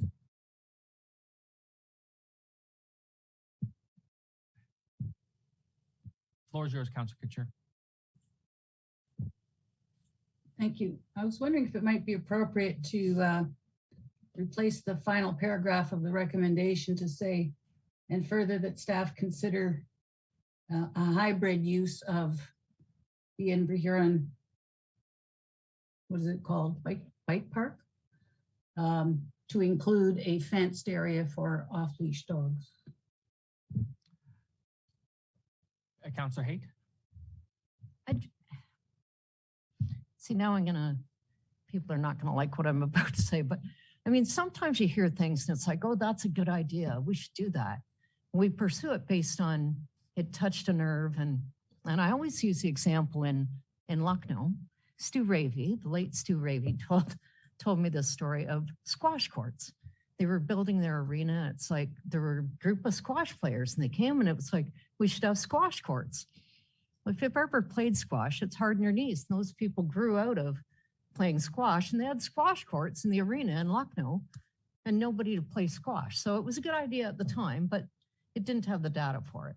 I think the thing about hybrid use, Maureen, is fun, and maybe it is a dog park, a little one. Last time I was down there, people were off-leash dogging. There are people there. I'm just saying, I'm guilty of that, or I used to be guilty of that down in the ravines as well. But I'm just, there's got to be something. I always like the idea of the exercise circuit. You get the chin-up bar or something, and you do, those would be fun around that park. You do a little circuit, you're at camping, or you're down in Inverhuron at the cottage. You want to get out in the morning, you walk up and you have your little fitness regimen. It can be anything, I don't know. But we've hired really competent staff. They're trying to get the best data to us to make good decisions, not just what I call coffee shop decisions, which touch a nerve. And when you have dogs, it's a great thing. When I don't have dogs, it's like, I'm not that, but it may end up being a dog park. I'm just saying. Sure. Just at one moment, a follow-up of Councilor Couture, then Councilor Fitzsimmons, please. Yeah, I'm not suggesting we're not going to go ahead without getting some data. I would just ask that we don't make a decision on the location of it until we get further information on a possible hybrid. And I agree totally with Jane that it should be fenced. Some people are absolutely terrified of dogs, and you never know how a dog might behave. And there should be the protection to the rest of the public there, just as there is in the Kincardine Dog Park. So I just thought that given the discussion that people wanted to see some kind of a hybrid investigation, that we allow the staff to do so. Thank you, Councilor Couture. Councilor Fitzsimmons and Stewart. I think there has been some data provided. I was on the rec committee with Doug and Randy when this issue first came up in Kincardine. Jacqueline Forbert proposed it along with her group, and we approved it. It sounded like a great idea, and it's been well used, very well used. And there isn't a day go by when I drive on Bruce Street there that I don't see a car, at least one car there. And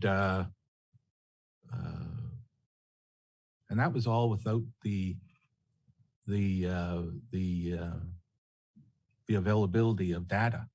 But now we have data. So I think we need to get going on this. I'm not personally interested in waiting until 2023 on the off chance that the next council agrees with the way I feel about it. So I'm gonna much as I'm going to ask for an amendment to the motion, to the recommendation, I mean, that we direct staff, not consider, but we direct staff to come up with a location at and costing for enclosed dog park in Vihuron. And is there a timeline that you want to associate that to, Councillor Fitzsimmons? Well,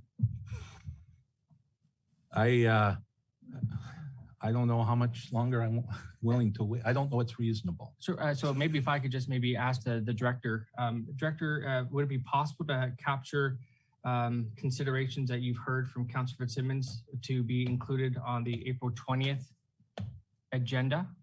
Is that being too optimistic?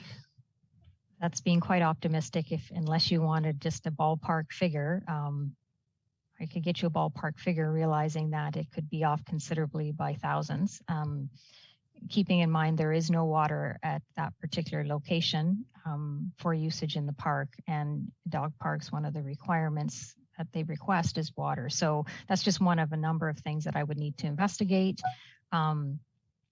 Like I said, I can bring you a report on the 20th, but please don't hold me to those numbers because they may not be accurate.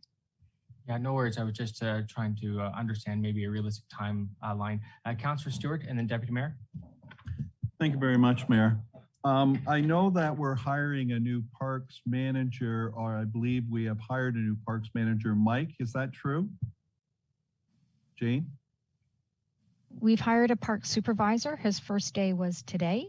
And the parks manager, we will be entering into interviews within the next few weeks.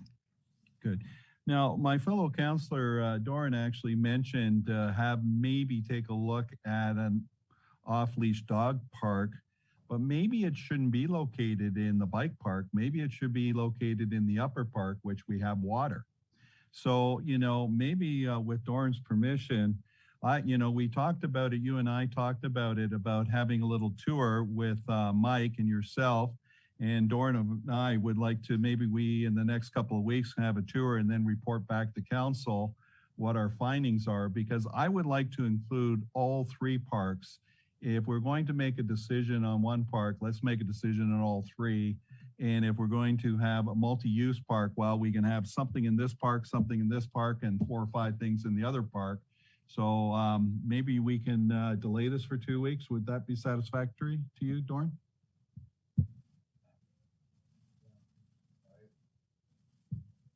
I don't know my status as far as dealing with staff, so I'm not sure where I fit in here. I think that 2 weeks would probably be appropriate to have more informed information. Councillor Haight, sorry. Well, just to be consistent, and I would say that Councillor Kennedy, this is his policy area. If there were to be those sorts of things, and I have no issue with the ward representative assisting Doug on that, but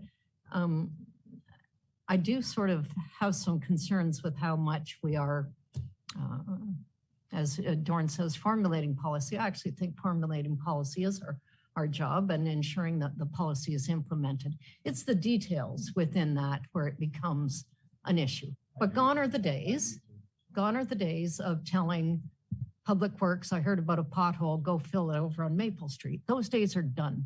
So, and for good reason, because, you know, they can't report to 9 masters at once. So I'm good. I would just say, Bill, I think it's more appropriate for Doug, and Doug can talk to Doran and have that back and forth, and that's how we should do things. Sure. I'm just going to Deputy Mayor, trying to get in, then Chair Kennedy, and then Stewart. Yeah, I agree. I think I understand a 5-year program to look at all this stuff, but I think because of the availability of the space there and the opportunity to address the situation, I think we could shorten up the time frame there. I think there's a need for it. boy, in Tiverton, we got lots of dogs too, you know, and I'm sure maybe the way sometimes I act, my wife would put me down in that park. And just a tongue in cheek, just a bit of a tongue in cheek correction from Jane's just past presentation. I would prefer to have a dog park evaluation as opposed to a ballpark evaluation. Just pulling your leg, Gene. Okay. And the last but not least of all, from my perspective, I have to drive home. I am going to ride home tonight with Mr. Fitzsimmons. Do not get him wild. Thank you. Thank you. Policy Chair Kennedy. Yes, certainly, Councillor Stewart and I have, toured that park. I haven't with Councillor Fitzsimmons, which I would certainly do, but I certainly am in favor of an unleashed dog park. I don't really think that's a whim or anything. Like Councillor Fitzsimmons says, I go by Bruce Avenue at least 3 or 4 days a week, and there's always activity there. I really think that's important to put that out there, put it in the right park, and use that park, those 21 acres, to the best ability of the municipality to get the use out of it was really important also. So, and I'd like to tighten up the timeline too, to try to get moving on some things in that park as quick as we can. Thank you. Okay, thank you, Councillor Stewart, and then Kyler, and then we'll look to wrap up this discussion. Just to clarify, I wasn't thinking, Laura, I wasn't thinking of policy at all because I'm not very good at policy. What I was really going to be there, and as Councillor Kennedy said, we have visited all 3 parks quite a few times. What I was trying to provide is sort of an understanding of what's available to Jane and Mike, because they're new to the area where I have 65 years experience. So maybe I can help them, that they can sort of, I'd be more of an information, Dora and I would be more information. I'm not interested in doing policy. Policy comes from staff and then we say yes or no. Just wanted to clarify that. It was for information only. Thank you for the tour. Thank you, Councillor Kyler. Yeah, I know the park Bill's talking about. And are we going to fence the trees inside the park, Bill, for the dog park? Because dogs need trees. Eh? That's just something to look at and let the staff come back as a report.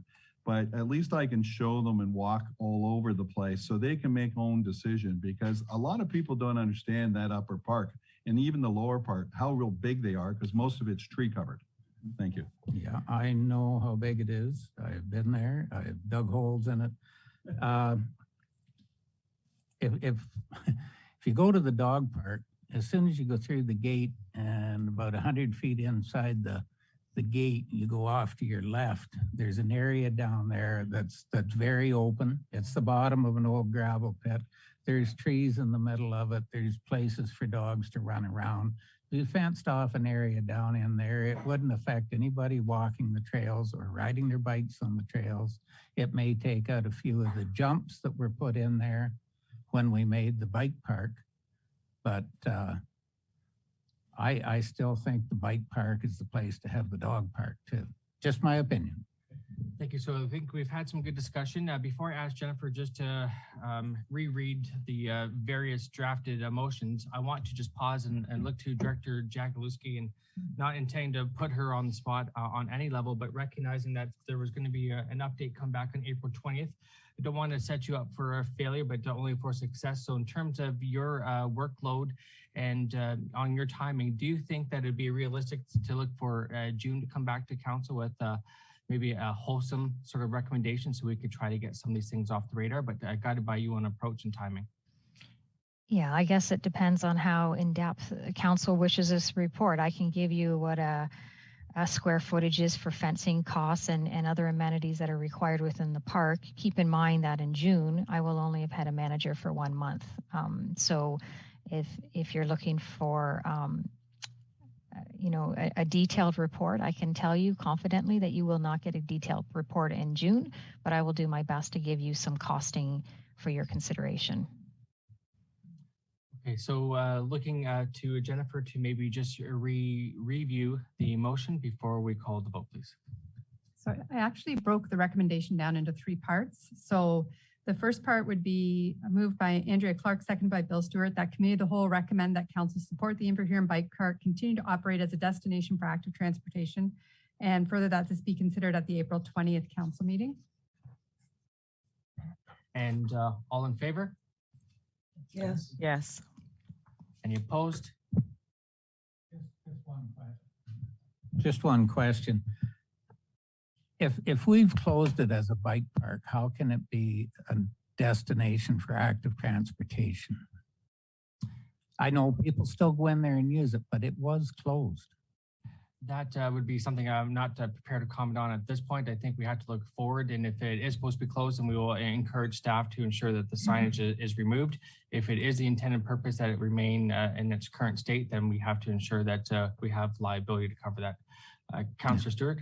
So just to clarify, you know, people still go off highway or off road on the bike, but I think one of the problems was that we had a lot of apparatuses and, you know, remember all the different things you had on there? Are they not The there, ramps, though? they're all gone. So really, it's just a regular sort of riding your bike on a bike path. So it's not quite as, you know, the ramps are all gone. Everything's sort of gone now. So it's just bare ground now. Yeah, but still, if you go in there, are we not liable if somebody goes over a root of a tree the wrong way and smashes their bike and their head?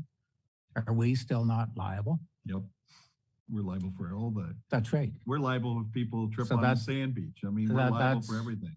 That's right. And that's why I say it was closed. Technically, was it not, Laura? The elements were removed, so it was no longer one of those active bike parks. But Councillor Stu is correct, and really our own ravines in Kincardine, those wide, fat-tired things are used like crazy. And the last time I was down at that park, Bill, that's what I saw in there were electrical assist old ladies with, that's the bike I need. But anyway, so it is used as in much the same way as the ravine trails are used. That way. So are I we guess, liable? Absolutely. Yeah. We're liable for everything, but I defer to the CAO acting. I just wanted to clarify that if we have the appropriate signage at the trails, then the liability is reduced. So if we have the same signage as we have in place for the other trails at the entrance points, then our liability there is reduced. Thank you. So just maybe for awareness. Can't hear. Sorry about that. My understanding was that that motion passed. Were you against or support that, Council? I just I cannot was hear curious. people. What? Okay. Yeah, that's better. I was just more curious as to how liable we were, I guess, and what it may cost us. Like if we should put up a barricade across the entrance to it and not let people in there to save ourselves, then we should do that. That was all I was thinking. Yeah, no, that's fair. I think from what we've understood so far that we're in good stead moving forward with the signage and the apparatus removed. And so that first motion passed. And Jennifer, on to you. Okay, so the next part of the motion, moved by Dorn Fitzsimmons, seconded by Laura Haight, that council direct staff to investigate as part of the 2023 budget deliberations enhancements to the existing off-leash dog park that could include an area for small dogs and additional access points, and that this be considered at the April 20th meeting. Any comments or questions? Councilor This is Fitzsimmons? just for the existing park that we have at the south side of Kincardine. Yes, that's accurate. Okay, thanks. Councilor, see no comments or questions, call the vote. All in favor? Yes. Any opposed? Any abstentions? Thank you. That's carried. Okay.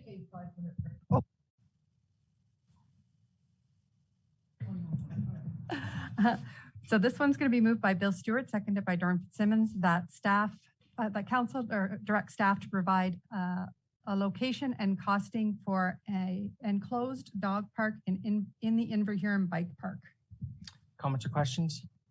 Councilor Stewart? Could we change that to Inverhuron Parks versus just the bike park? Let's take a look at everything. Sure, thank you. That's But we'll reflected. include the bike park, of course. Any additional Say in comments? Inverhuron. Thank you. That's noted. Any additional comments? See none, call the vote. All in favor? Yes. Yes. Any opposed? Any abstentions? Thank you. That's carried. And we will break to 7:05, please.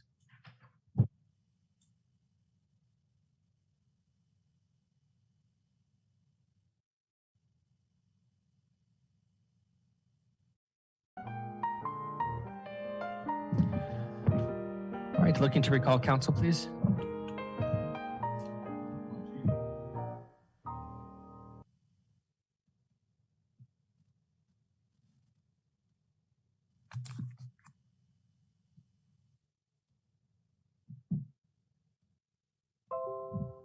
Okay, thank you very much for that indulgence. Recalling council, so we are now at Director either Jagluski or Karen Kiefer to present the report on the pickleball, please.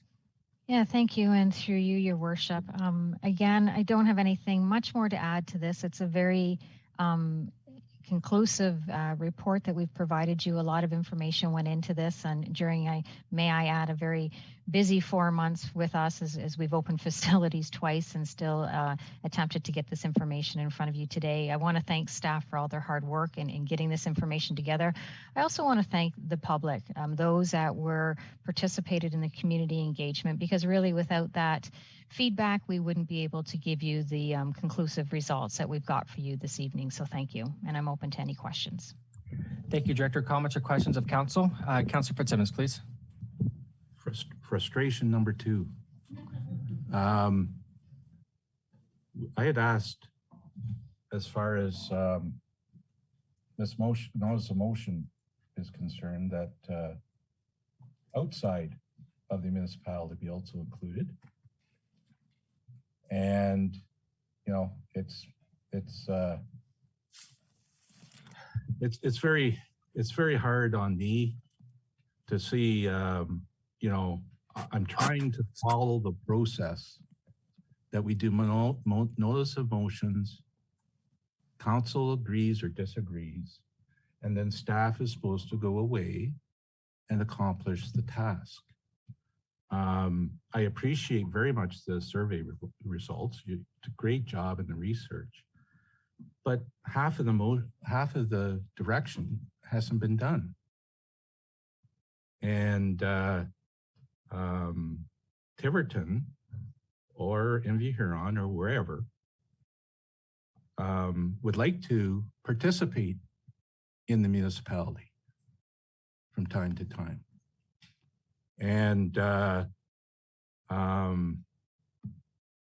this doesn't accomplish that. It's my understanding that Tiverton Lions Club were approached.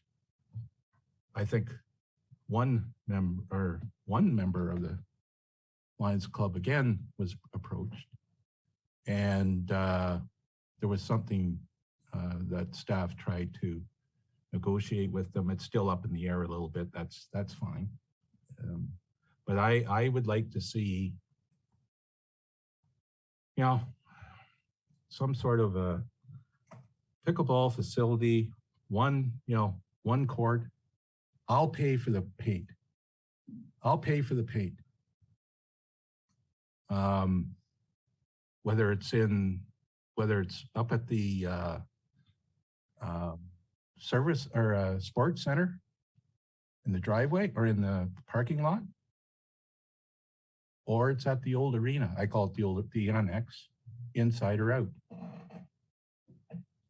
I understand staff, they tried to, the annex, people that run the annex, they're not sure until they get the vehicles out in the spring how they're situated. So, and that's good, that's fine.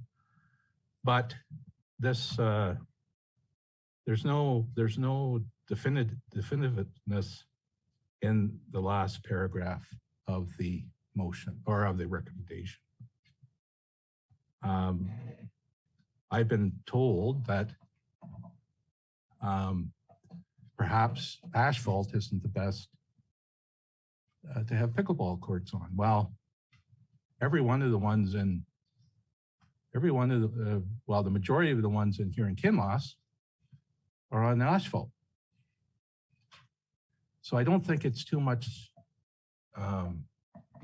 I don't think it's too much out of the way to provide a facility outside or inside that people can use. I have residents that go to Port Elgin. Sooner stay around there.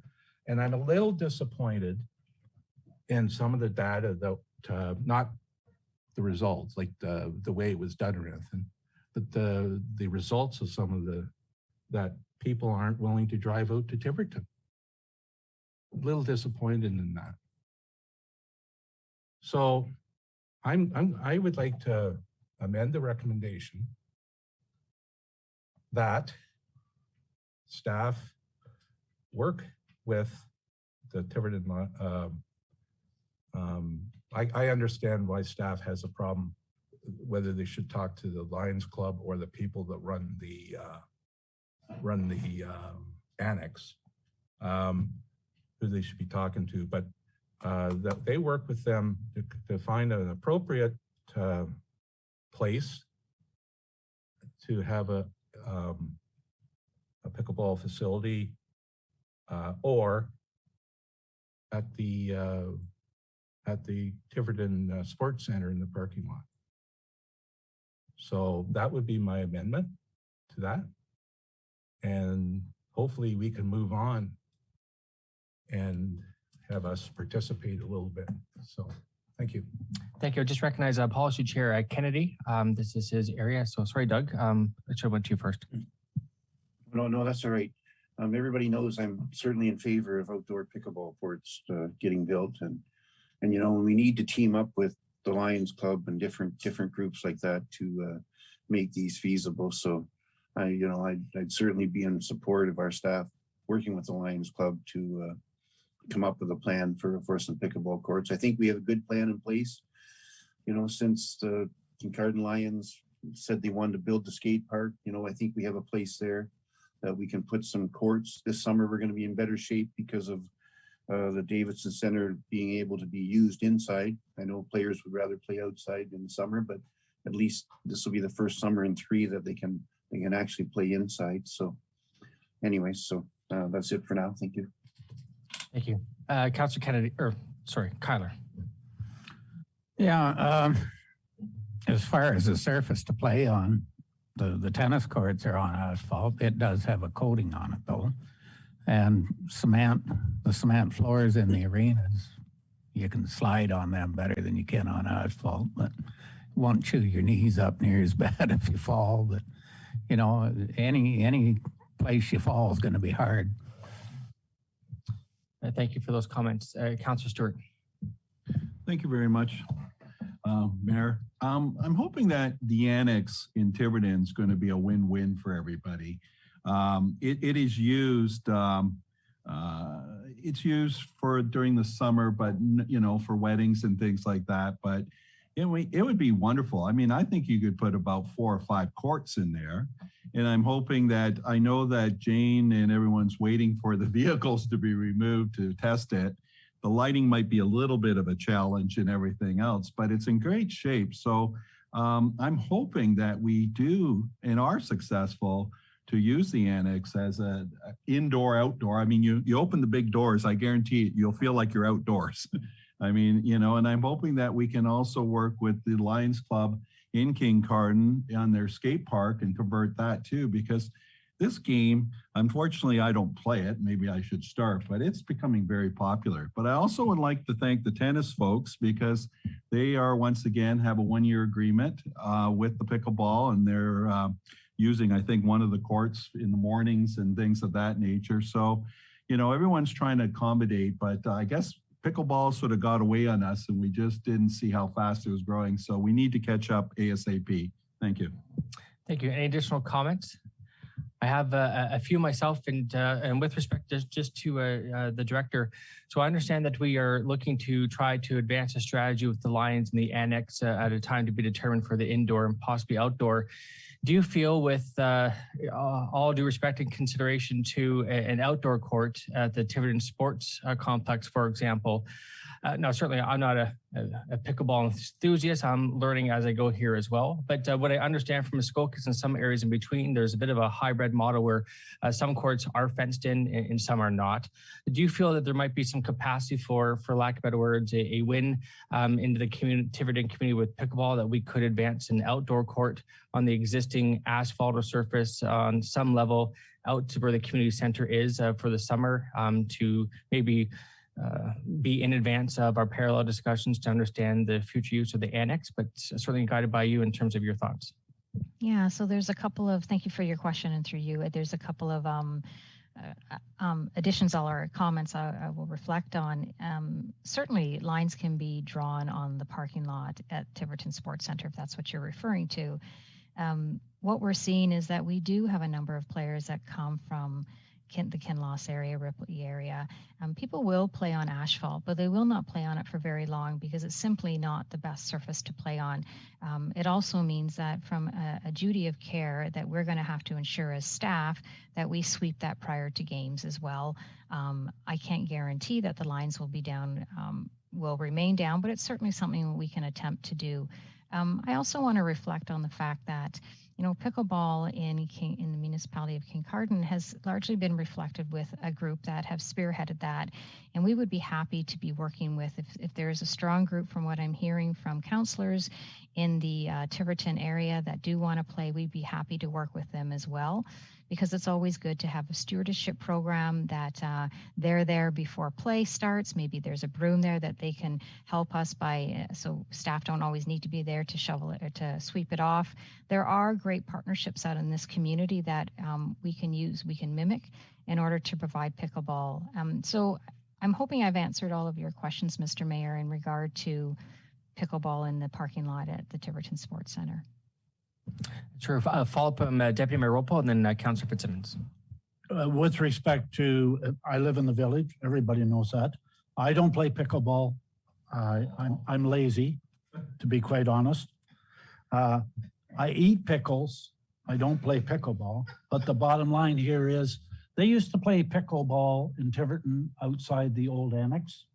And as far as I'm concerned, playing pickleball, and all due respect to the players, playing pickleball on asphalt is better than no pickleball at all. So I am supportive of working with the organizations, whether it be both in the village of Tiverton and the town of Kincardine, to see that we can achieve their dreams and let them play pickleball. Thank you for those comments. Councillor Fitzsimmons, please. I was talking to a very intense pickleball enthusiast and asked the person about asphalt or concrete. And she said, oh, that's the age-old question. But she says, I love pickleball, so I'll play on anything, like either asphalt or concrete. If, you know, we don't last for too much out here. We don't need a $30,000 court right now. You know, if it's for a little bit of money, for a little bit of, now usually I was told that you get some of those parking lot painting people that paint parking lots. That's who you would get to mark it out. But let's think out the box. Like, you know, we don't necessarily need staff, I don't think, to go up there and sweep it off every day. A lot of people do it themselves. So let's start thinking outside the box and try to find solutions to these things. So, and no, I totally get this. I totally agree through you, Mr. Mayor, to the director that you know, we need people involved in this, not just staff runs around all over the place doing it. And that's what we've done for years. We may have gotten a little, you know, we have gotten a little lazy too. So let's get this going and get my frustration level down a bit. I go for that. Thank you. Any additional comments or questions for this report? Councillor Kennedy, do you have any comments you wish to add before we look to close this out? No, I'm good. Thanks. No, thank you. Thank you. And Councillor Clark, do you have anything you wish to add? No? Okay. And Councillor Couture? No, I'm good. Great, thank you. So just in terms of approach, Jen, would you be able to put up the recommendation? And maybe if there's something that we could... I'm going to, the recommendation that's up there is not including what Councillor Fitzsimmons has added, so I will read it. So this will be moved by Doran Fitzsimmons, seconded by Maureen Couture. And the motion is that Committee of the Whole recommend that Council continue.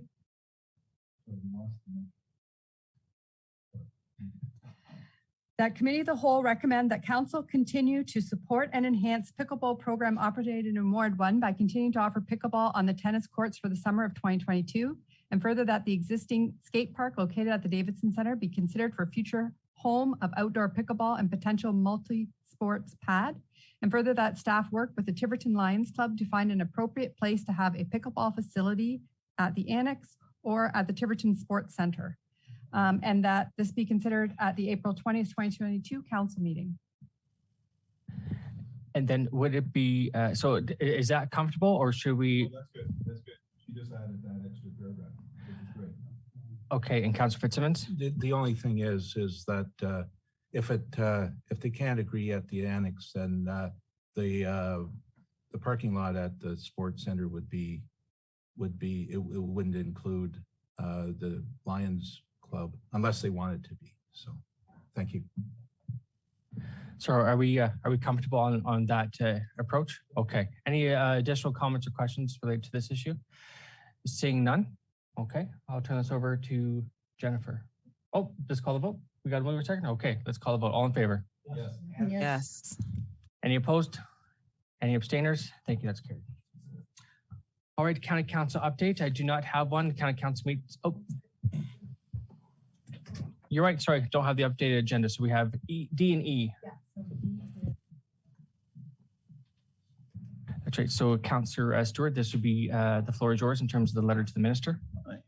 I'll try to make this brief and quick. It's just basically, I think everyone noticed the sunshine list and, our chief medical officer once again decided to work a lot of overtime, which probably was accountable, but it sounds like he's working 80 to 100 hours a week. And, nobody's capable of doing that after 2 years. So I'm sort of questioning.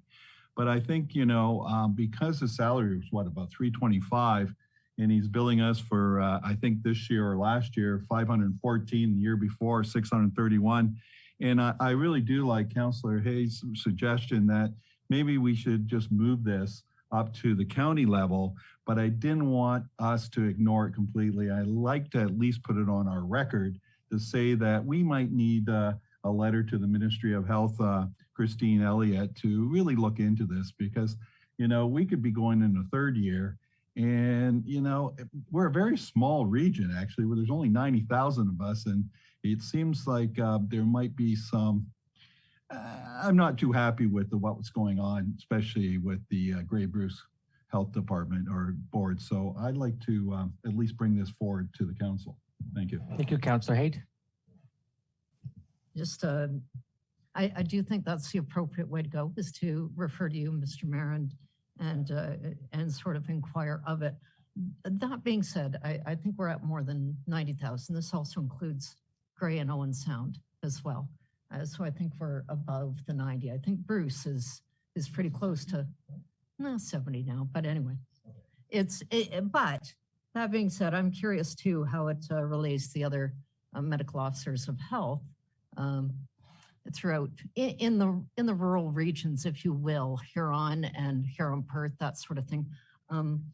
When you say we're small population-wise, we are huge geographically, if he's making that. And so you'll notice representatives like Ben Lobb have 3 offices. And if you're a MPP or an MP in Toronto, you'd have 1 because your little 10-block radius will give you your riding. But so there are expenses beyond that. And I imagine there's a lot of travel involved. But I think those questions are best asked for the board. I'm curious to see what other medical officers of health are making. I will say too that the sunshine list came in under Mike Harris, and my friend Councillor Fitzsimmons probably knows the date, but I think it was June of 96. And that sunshine list has not been amended from the 100,000, which I think it's now, it has to be amended because it really is irrelevant when you have virtually every officer at the OPP detachment, most teachers with any seniority are up there. As soon as you get nurses, once you get overtime in there. So I don't think the 100,000 is the trigger that it used to be back in 96.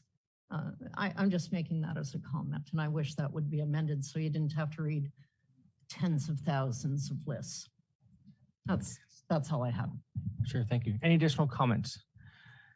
Seeing none, do we need a motion, Jennifer? Direction? Okay. So I guess direction to staff to,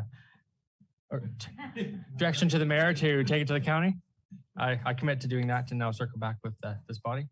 And then we have next item is Councillor Kyler. Yes, I would like to kind of try and hurry along this plaque for Eldon Humphreys. I may as well say right now, I'm not in favor of an aluminum one with a bunch of stuff on it that you can access with your iPhone. I think it should be a bronze plaque. The cost, we did pre-budget or pre-approve $13,000 if need be. It has come in at around $9,000 roughly. Just a second here, I had it right in front of me. $9,040. And Keith is a very old friend of mine.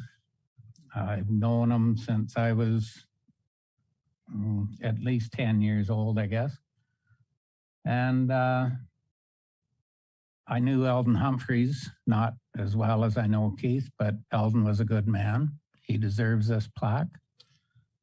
And in order to get a plaque made out of bronze by the 1st of July, we need as much time as we can possibly get. And Keith has said that if worst comes to worst, the aluminum plaque was $3,945 tax included.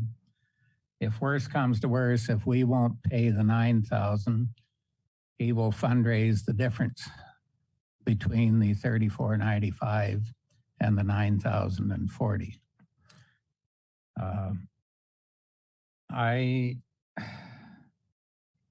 He's a I'm going to read what I've written down here. I'm no good at not reading it because I can't remember everything I want to say. He's been a long-standing member of this community and his commitment to service of this community, and no one sitting on this council could match it.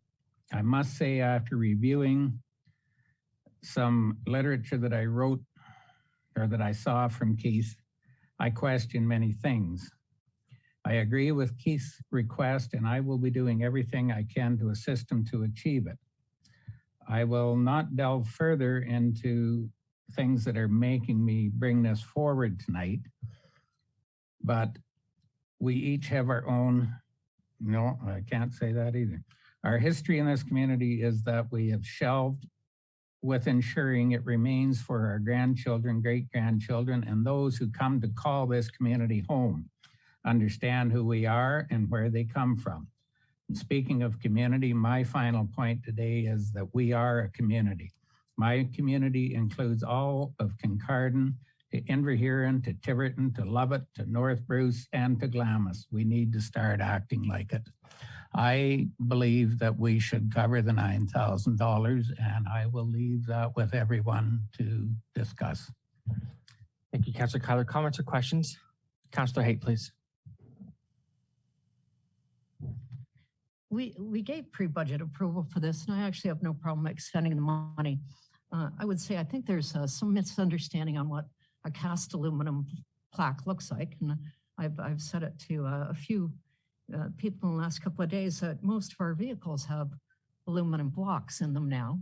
Like this is not going to be a flat millimeter thick plaque that's nailed there. It would still be raised lettering and painted and look lovely, but I could even go with bronze. But I have to tell you, the wording is far too long.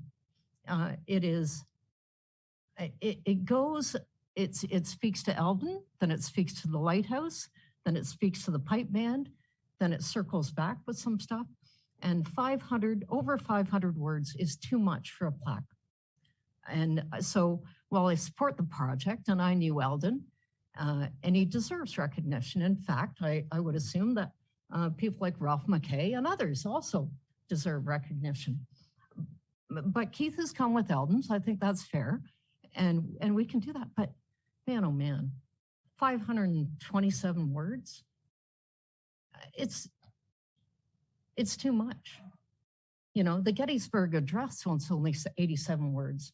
I think the King's Speech in 1939 was just over 600 words. So it's great to recognize people. I think we should be, speaking of Dave, I would actually be in favor of let's do a Whitney Crawford plaque for all the issues, or a Mr. White plaque in Tiverton. Let's do those things, all as well. But let's have a policy on how long it is, how much we're going to spend. If you want to go bronze, go bronze. I honestly, I don't think you'd see much difference once they're painted and burnished. But if you want to go bronze, go bronze. Again, I think for staff, the issue of going back and back and back to try and work on something that we directed them to do, which was, you know, let's look at options and look at the wording. But if you've read that, you like read it. Like it's not, you know, I worked with Keith too. And I like Keith. Who doesn't? I mean, he's a good, solid man. That's why we named the Davidson Center after him. If he wasn't, you wouldn't. But it's, you know, I've had my lengthy emails from Keith for years. So and this is just too many words. Thank you, Councillor Stewart. I'll come back to you. Okay. I'm a little bit of an outsider here because I lived up here for 65 years and I don't know either of these gentlemen at all. I know the Phantom Piper and I know I don't know the story around it, but I know about the Phantom Piper. I really do think that, Dave, we're a little bit premature. I'll side with Laura. I think that, because we're going to see this more and more and the community's getting bigger and more sophisticated, we have to let our staff come back with a recommendation. We can always change it, but I think it'd be unfair after we threw it over to the staff to work it, to make a policy for us to vote against it or whatever. I think we have to spend the time, wait for the staff to come back, and then we can discuss it at that time. Thank you. Thank you. Councillor Kyla, please. Well, we did not give it to staff to make a policy. We gave it to staff to get a price on an aluminum one, and with the other amenities that we suggested at the time. But we didn't say that we weren't going to do bronze at all. And I think any plaque that is made to do with any history of this municipality, be it here or North Bruce or Glamis or anywhere, should be in bronze because it will last forever. Aluminum will last a long time and it is cheaper. And you could make 2 aluminum ones for the price of 1 bronze one. But aluminum will deteriorate. And it's that simple. Why not do it once and be done with it? And as far as the wording, what the hell is, excuse me, I didn't mean to say that. What does it matter how long it takes you to read it? If you have the time to stop and read it, a couple of minutes to read a few extra words isn't going to mean a thing. If you're interested enough to stop and read it, what does it matter how many words are in it? Thank you. Follow up by Councillor Haight. And my comment's going to be, and I did send an email to Keith, and I think I copied all of council, but the Ontario Heritage Trust, which does those blue historical plaques, has guidelines. That's what we need. guidelines. It doesn't have to be 150 words, it could be 200. But if you make it too long, Dave, people don't read it. That's the issue. You want to have that quick hit, you read it, you learn something, you move on. And this one in particular, it is meant to celebrate Eldon Humphreys, but it goes off on tangents. It's longer than the plaque, which actually is the Eric Howell legacy of Donnie Sinclair and what the Phantom Piper was based on.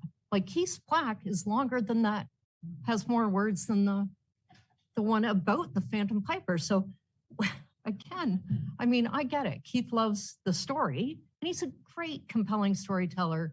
And it's fun to have a drink with Keith and learn these little history things. And I appreciate that. But on a plaque, it should be shorter and it should be about Eldon if we're celebrating Eldon and the idea of the Phantom Piper.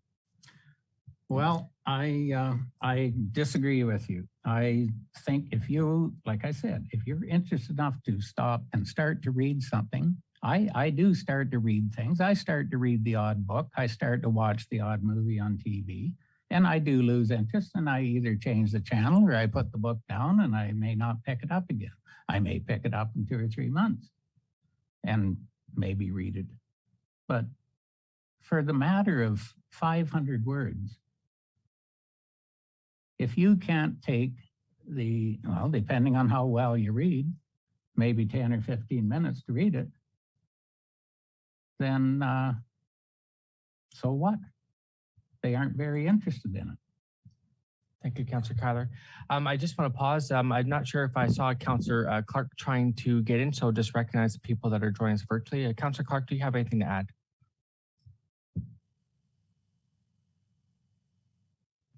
Thank you, Mayor, through you. I have no problems, like, I suppose, having listened to this conversation, I have no difficulties concerning the plaque itself or Keith, but I do think, perhaps echoing what Councillor Stewart said, it's worth going through the process. And I don't know that at this stage, I'd be comfortable with making the decision. So I sit back and I've listened, and we've spent quite a bit of time, I think, discussing this. And once again, the plaque itself, no difficulties with it.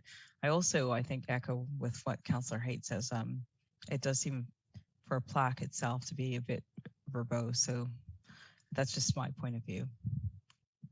Thank you. Councillor Couture, do you have any comments you wish to add?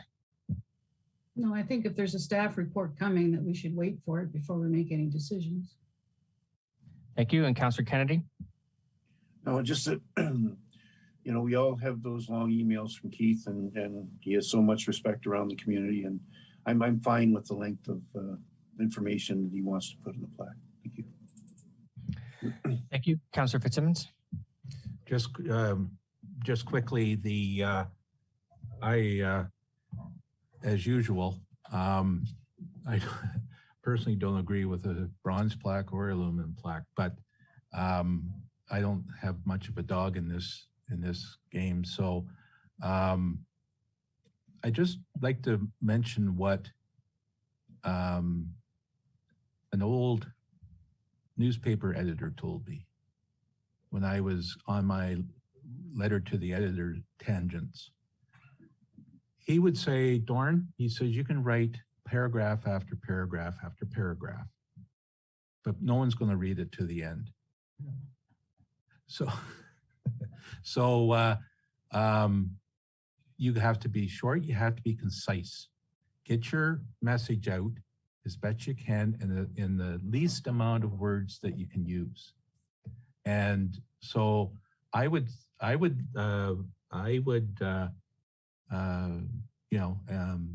suggest that we look at the least amount of words that we can get the message across with. So that would be the extent of my wisdom. Great, thank you. I have a comment to add, but I'll recognize Councillor Kyler, then I'll finish up. Well, according to Keith, and I have read what is going on it. I can't remember exactly what was said. I would have to read it again. but according to Keith and to Eric that wrote it, Eric is well versed in writing and getting a point across, and it is their decision that it can't be edited anymore and do the job it's supposed to do. And I am willing to go along with their judgment of that. So I would like to leave this meeting tonight with the thought that we would be making a bronze plaque. I'm not saying we have to vote on it. Just give me a consensus. Sure, thank you. Thank you. Deputy Mayor Ruppel. Yeah, I'm like Doran. I don't have much skin on this issue with respect to this individual, Eldon Humphreys. Yeah. I don't know the man. I know Keith Davison. I only know Keith Davison. I don't know much about him. I don't know the man. And with all due respect, yeah, I understand. But with all respect, I live in a village of Tiverton. I'm an elected official, and I know less than 5% of the people that live in my village. And I've lived there since 1959. And what I wonder about, but I have no problem with giving the gentleman the honor that Dave, you feel that he deserves. How many people in the town of Kincardine even know who we're talking about? The majority. I would say the minority. That's the only thing that we have to remember is, yeah, it's good to have the discussions, but the bottom line is sometimes who are we talking about? And I agree with Maureen. I think we need to wait for the policy to come forward from staff before we make a decision, because if we went ahead tonight and made a decision, I'm going to bet a little on the farm here that by the time the staff report comes, we'll change our mind, and I don't want to go there. I would sooner wait to hear the staff report before we make the decision, in all fairness. Thank you. Thank you. So we've had a good I discussion can on honor that, this, Randy. this evening. I can honor that. From what I'm understanding, is that there's consensus, unless I'm correct otherwise, that we wait for the staff report to come back. It seems like we're open to bronze, but we won't put the cart before the horse type thing. So with respect, I think that's where I view consensus at, if you're okay to waiting for the staff report, but certainly all the comments have been duly noted. Sure. And just my 2 cents for what it may or may not be worth. I agree with most of the comments here that the initial intention here is to honor the Phantom Piper, and I'm not trying to take away from the story or legacy, but I think that the messaging needs to be a bit more succinct to align specific to that intention. But Councillor. Yeah, just to make it factual, Jerry, it was to honor Eldon Humphreys, who made the Phantom Piper story come to fruition. Thank you for that information, Councillor Haight.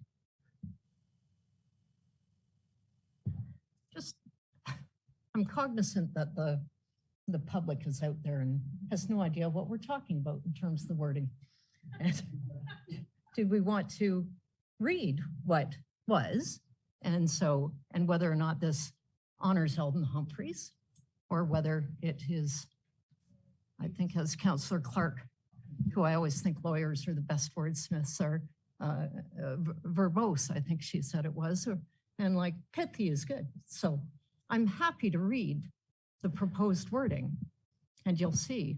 I think in the interest of time, I know that we captured in the last staff report, and staff is maybe recommending against that, but certainly be guided by council's consensus if we want to. But I think we certainly have some awareness to that, and it has been captured. But in terms of the broader public awareness, I don't know what guided by council, but I'd probably recommend against at this stage. Yes, And I I'm agree. fine We with bring it back and maybe read it when the staff report comes. I think I would agree that would be appropriate. Okay, so I believe that rounds out tonight's additions to the agenda. There's no county council update that I have for this evening. Is there anything for the consent agenda you wish to have pulled, Councillor Haight? I do have one I'd like to address. It's I think 8.5B, the letter from Inspector Miller with respect to the motor vehicle collision. Great, thank you for that. Any additional? Seeing none, okay. So next steps, I believe, is adjournment from Committee of the Whole.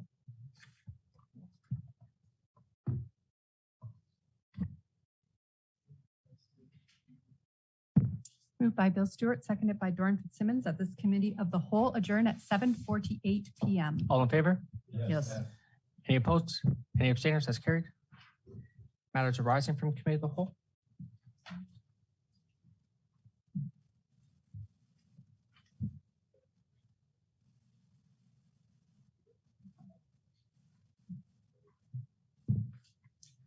Moved by Laura Haight, seconded by Doug Kennedy, that council approve the recommendations contained in the consent agenda dated Monday, April the 4th, 2022, and direct staff to proceed with all necessary administrative actions, except for 8.5B, the letter from Inspector Krista Miller.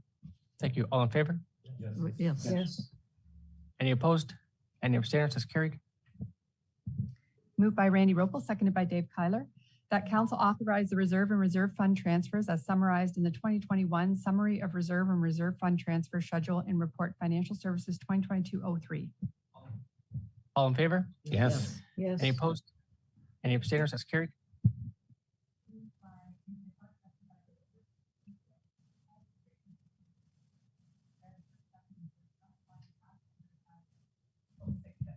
All in favor? Yes. Yes. Any opposed? Any abstainers? That's carried. Okay, and last, moved by Bill Stewart, seconded by Laura Haight, that the Jersey barrier rental fee be waived for 2022. All in favor? Yes. Any opposed? 3 opposed. Any abstainers? Thank you. That's carried. And that's everything. Are there any member of council general announcements?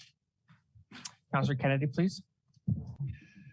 Yeah, I got a couple. Just the annual Guns and Hoses charity hockey game hasn't been able to play the last couple of years, but it's going to be this Sunday night, 7 o'clock, Davidson Center. All the emergency vehicles that have lights in our municipality, fire trucks, ambulances are going to have a demonstration outside of the arena on Sunday night, and bring in non-perishable good, and you get a free chuck the puck. So it'd be nice if some people could come out and support that charity event. Our Pee-wees, our U13 team lost in the All-Ontario semifinals to Moortown on Sunday in Barrie, 2-1, but won 4 games in the tournament, and had a good weekend overall, except that loss to Moortown, who won against Penetang in the final. Thank you. Thank you, Councilor Stewart. Thank you very much. I was fortunate enough to participate in the agricultural political annual forum, and their theme was sort of farm to fork, which was excellent. And I think that in lieu of time, I won't go into it, but I've asked one of the delegates to come and maybe talk to us. Agriculture is still a very important thing in our community. And I'll ask one of the delegates, and I'll work with Jennifer at a later date to ask them to come and talk about some of their issues. Thank you. Thank you. Councilor Fitzsimmons. I think it was after the last council meeting, I had an opportunity to check out social media, which I find myself entranced at times in. And I noticed a little film clip for doctor retention that was done, I think, with support from Bruce Power and whoever else. But I found it really good, a really good, well-produced clip. And I don't know, I'm sure Lori's team had something to do with it, and support from, as I say, like Bruce Power and whoever. And I really appreciate, I think it is a good addition to our toolbox as far as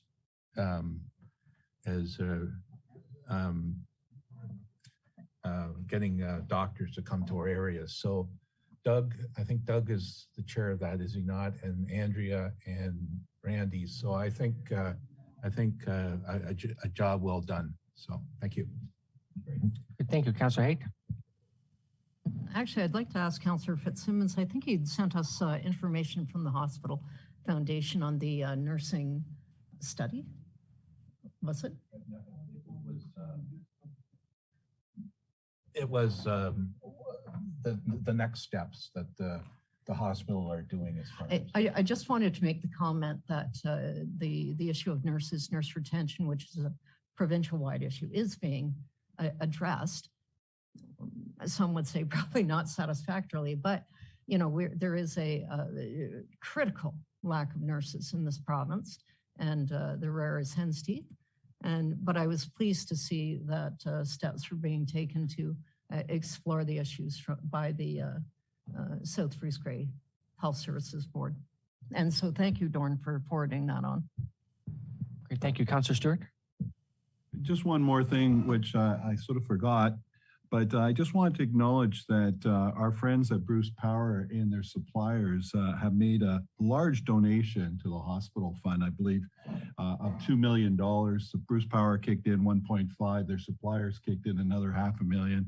So along with our donations, I think we got a pretty good start to raising that 12 million. So I just want to thank our friends at Bruce Power and their suppliers for their kind donation to our community. Thank you. Thank you. Any additional comments? Seeing none, any from Councillor Clark? No? Okay, and Councillor Kenny's already gone. Councillor Couture, do you have anything you wish to add? No, thank you. Okay, thank you. Next is the CAO announcements, and Roxana has no updates for this evening, so we will move into closed meeting. Okay, moved by Dorn Fitzsimmons, seconded by Laura Haight, that council move into closed meeting for the purpose of considering personal matters about an identifiable individual, including municipal or local board employees, Kincardine BIA candidates pursuant to section 239(2) of the Municipal Act 2001 as amended, and further that council return to regular open meeting upon completion. All in favor? Yes. Yes. Any opposed? Any abstainers? Thank you. We will just pause while we